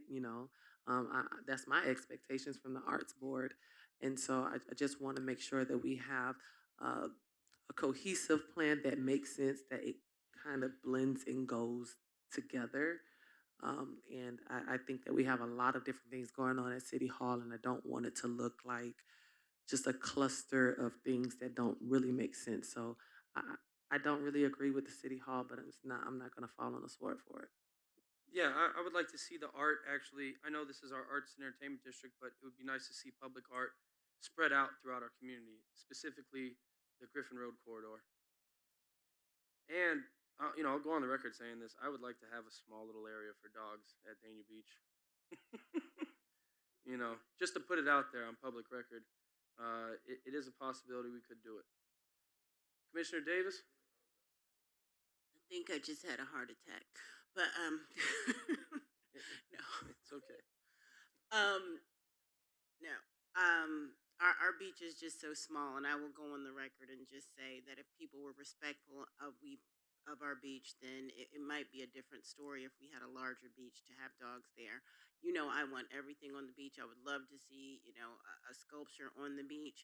But we have fought, or I have really put a lot of work into making our beach pristine, and to have a beacon of a dog saying, come to our beach. But there's this, by law, we do not have dogs on our beach. That's why it wouldn't be feasible for me. I think at this point, if we have consensus to have it at City Hall, then I would like to look at the areas around City Hall. I know some places where I think would be feasible. Bring it back to the art board for discussion, and maybe give a couple of options, and then we come back to the commission with the final vote for it. Well, you know what I was thinking? Excuse me, through the mayor. It's a 9-10 foot dog. So if we need to take it from when time is due for us, and as you know, Brad Freeman is no longer at Dana Point. So when they reached out to Commissioner Davis and said we got to move the dog soon, this happened very quickly. But if we need to store the dog and take care of him, it's kind of big. It's like 10 feet. But if we need to store him and take care of him, Commissioner Llewellyn is willing to store the dog in her house. Yeah. But look, the key is to do it right, so we can store him, and going back to the art board. We could storm at a dog park temporarily. I think you could put them right here where the circle is. But if we're gonna start doing places, I mean, I have a place where I think that he would be good if we need to move him temporarily, and then, you know. But I don't know if we have time to go back to the art board before we do that, so. We'll follow your guidance. The main thing is that we keep it away from the Veterans Park, and Candido was walking around earlier this week, and found a couple of other new locations in the campus, but away from the walking path and away from Veterans Park. That may be good, that the art board would be supportive of. Or we can storm, whatever you all want to do. Thank you. Been storing him. I would rather just see him Okay, then. from point A to point B and not be moving him from place to place. It is a 9-10 foot dog, so I would like to be able to come up with the location, bring it back, and say this is where it's going to go. But I really think that that little median right outside of City Hall would be a good place for it, because you just don't want to keep moving that level. You're going to have to put a platform down and do all of that. So, No, and I see Candido shaking his head. The more we move the dog around, it's like when my old high school, South Miami Cobras, we moved a big cobra from the Serpentarium, and on the way to the school, it broke, it fell apart, and the band was playing, and the thing was coming down, so it just created a really bad memory in my head of my old cobra. yeah. But Point A to point B is what I would That's a true story. recommend. That's a true story, actually. Freaking cobra. The mayor hasn't told me to go. Commissioner Salvino, you have been acknowledged. Well, I'm glad. I mean, this was my item. I didn't even get a chance to speak hardly. I have an idea. I think that, you know, I hear everybody's thing about the dog holding the surfboard. The surfboard goes to the beach, the dog doesn't. You know, we talk about dog park, but no, there's not enough people for the dog to go there. What I look at is that we have a lot of money in our arts and our public arts fund. I mean, like $1 million or $2. Am I right? So why can't we move the even? And I know you don't like to move it twice, but I think we should bring it here on the City Hall, because if you're going to put something on the beach, I think our arts board could afford to put a big marlin holding a surfboard and put it down at the beach as something like that, and spend some of the money. I think we could take and on the fence down there at the dog park, we could maybe just get some stuff that's like, whether it's metal artwork or whatever, and attach it to the fence all the way down there and get different visions of, you know, maybe something like a dog pushing a ball or something like that, or just something we can create. And that's probably very little money, and we can get some artwork at the dog park. And even if we move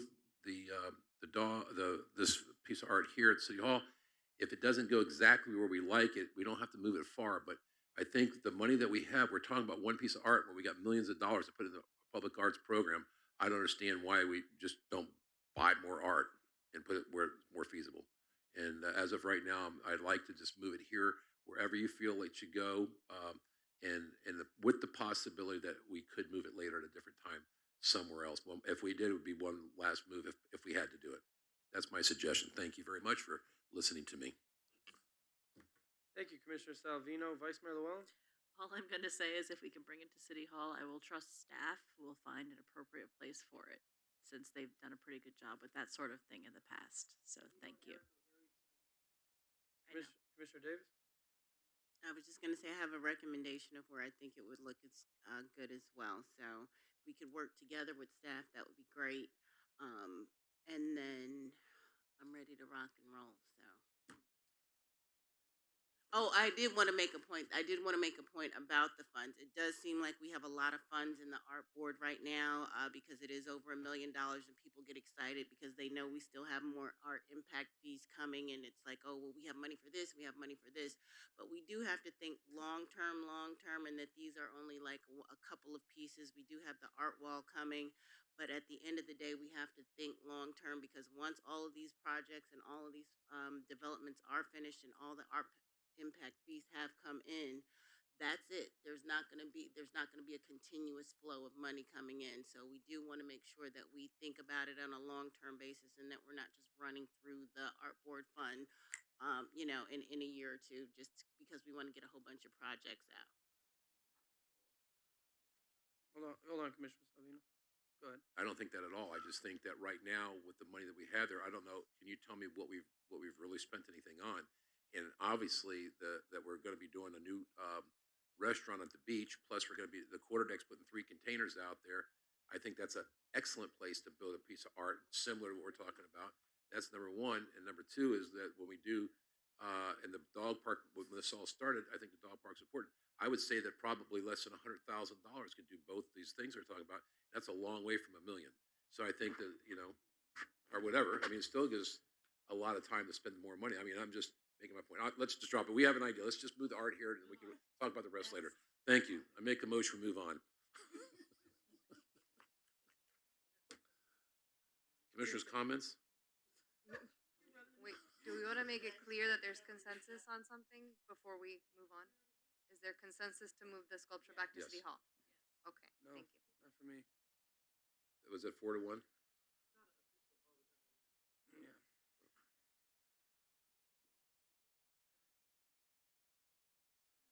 Okay. Now we'll move on. No, I have no appointments, so we'll move on to commissioner comments, and we'll start with Commissioner Joyce Davis. Thank you, Mayor. I will start with the event that we had here this evening. Thank you to Commissioner James for having this idea, and to our Parks and Rec staff for doing a phenomenal job on this. It did come to my attention, and I would be remiss if I did not bring up the fact that Carolyn Jones who is a cancer survivor and has been a huge support of the Relay for Life for many years. We just wanted to acknowledge her presence and acknowledge what she has done for this event. So thank you to her, and I wanted to publicly mention her contribution to this. Next, we had the Oktoberfest. Again, that was just, I was at the Dania Point 5K, which is my next thing, but people were still talking about Oktoberfest and how wonderful it was. So kudos to everyone involved, Parks and Rec, Public Services, everybody who had a hand in making that happen. My only disappointment, which I told Cassie, is that they gave away my turkey leg. So it was just the one thing that I really, really wanted. But other than that, it was just a huge, huge success. The Dania Point 5K was phenomenal. I'm not going to spend a lot of time on it because I am going to recognize the winners at a later date. But our lifeguards knocked it out of the park. Alice H. Henley, she beat all the men, all the women, and she's an iron woman. She's a great representative, and there were so many other women and men from the Dania Beach lifeguards who took first place in their category. So I'm just so proud of them. They're great people. They have great camaraderie, and they represent us so well. Just as BSO.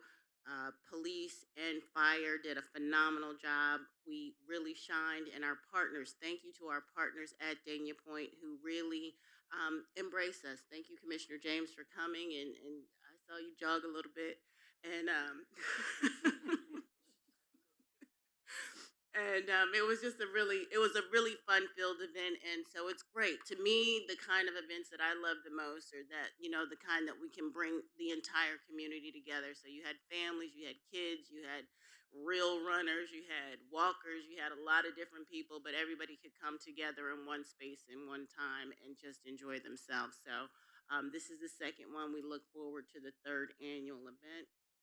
And I did want to bring up one more thing about the graffiti because it just came to me is that it didn't just look like regular gang signs on there. So I just wanted to see if there was a language or if we could look into making sure that there was if there was some kind of message being sent or something. I just really want to have it really thoroughly investigated other than just making sure that it's just not, didn't just look like regular gang signs. I was happy that they tried to match it, but at the end of the day, I want to make sure that we're following all the way through with the type of graffiti that it was, because um, it didn't look like the typical graffiti that you see on the walls. Let's see. Oh, lastly, I had a great time with the fellas. I got to hang out with the mayor and Commissioner Salvino at the Fort Lauderdale Alliance dinner. That was a very successful event, and so I was just really grateful that we were able to get together. We sat with the Dan Marino Foundation and the CRA, and so thank you, Michael, and thank you to all who participated and made it a great and wonderful event. And with that, I will close out and thank you and have a great evening. Thank you, Commissioner Davis. Appreciate the comments. Commissioner James? Yes, thank you. I guess I'll start with the 5K run. It was a well-attended event, a great event from Commissioner Davis. I think that the city should continue that annually, regardless of who's sitting up here. It's something for the community to get out and interact. There's so many different religions and ethnicities and who's who from everywhere.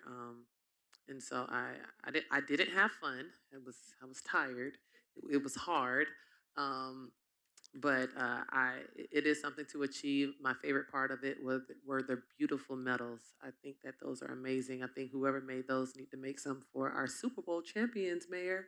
Maybe you can present them with some type of a Dania Beach medal or something like that. Oh, when they have rings and trophies coming. Okay. Yeah. Well, that's all always happens. I'm saying like something from us to make them feel special when they come up here. Oh, yeah. with Oh, us. yeah. I think that'll be cute. I have faith in us doing something special for the kids. Okay. So that's that. And then yeah, thanks again for the support from tonight. It is a great event also, and I'm hoping that it's not going to be my event, but the city can kind of take that over, Parks and Recreation, because it was here before me, and I think that is something that is very needed and meaningful to so many people around our communities. So with that, I'll say good night. Mr. Savino? Thank you, Commissioner James. Commissioner Salvino. Good night, sweetheart. It's time to go. Let's start warm up.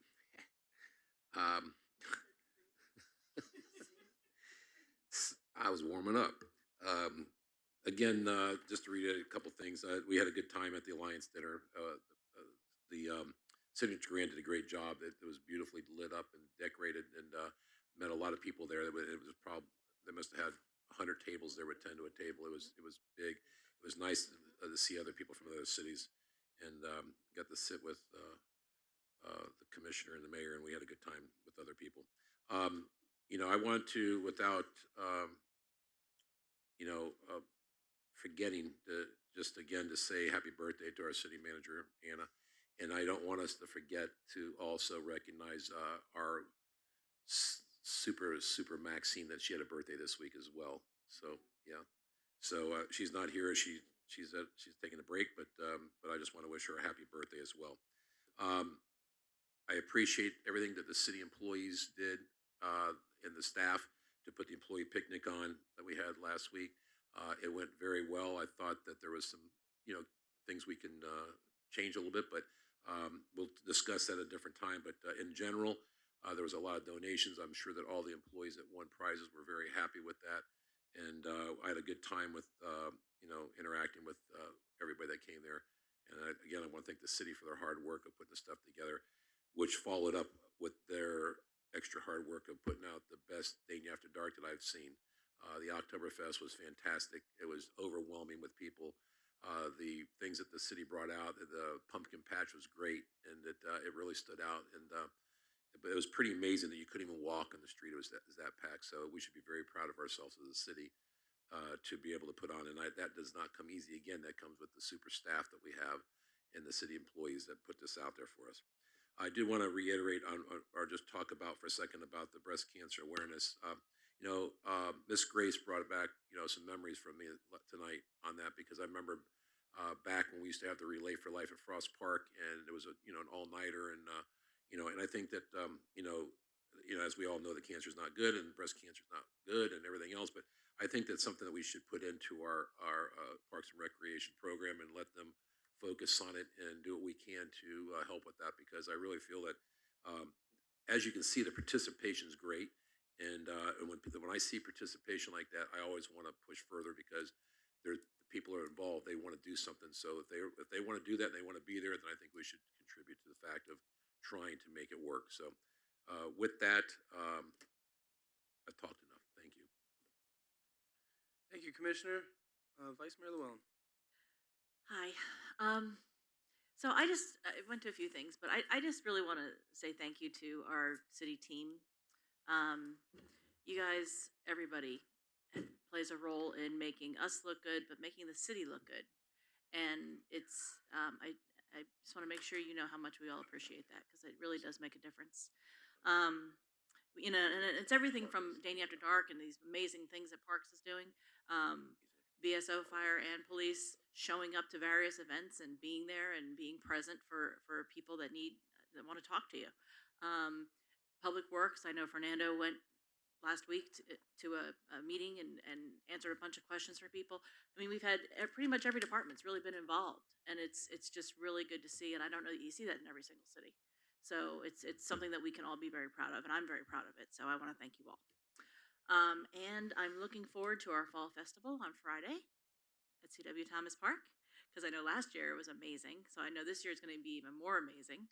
And I know lots of people that are coming. I've had lots of people asking me about it, so I'm making sure they know where to go and how to get over there and whatnot and where to park. And then lastly, I'm just going to say happy birthday, Anna. Again, I know you don't want us to make a big fuss, but we are, so too bad. And everybody have a great night. Yes, happy birthday, Anna. We're very thankful to have you. And happy birthday to Maxine at home. Hope you're watching.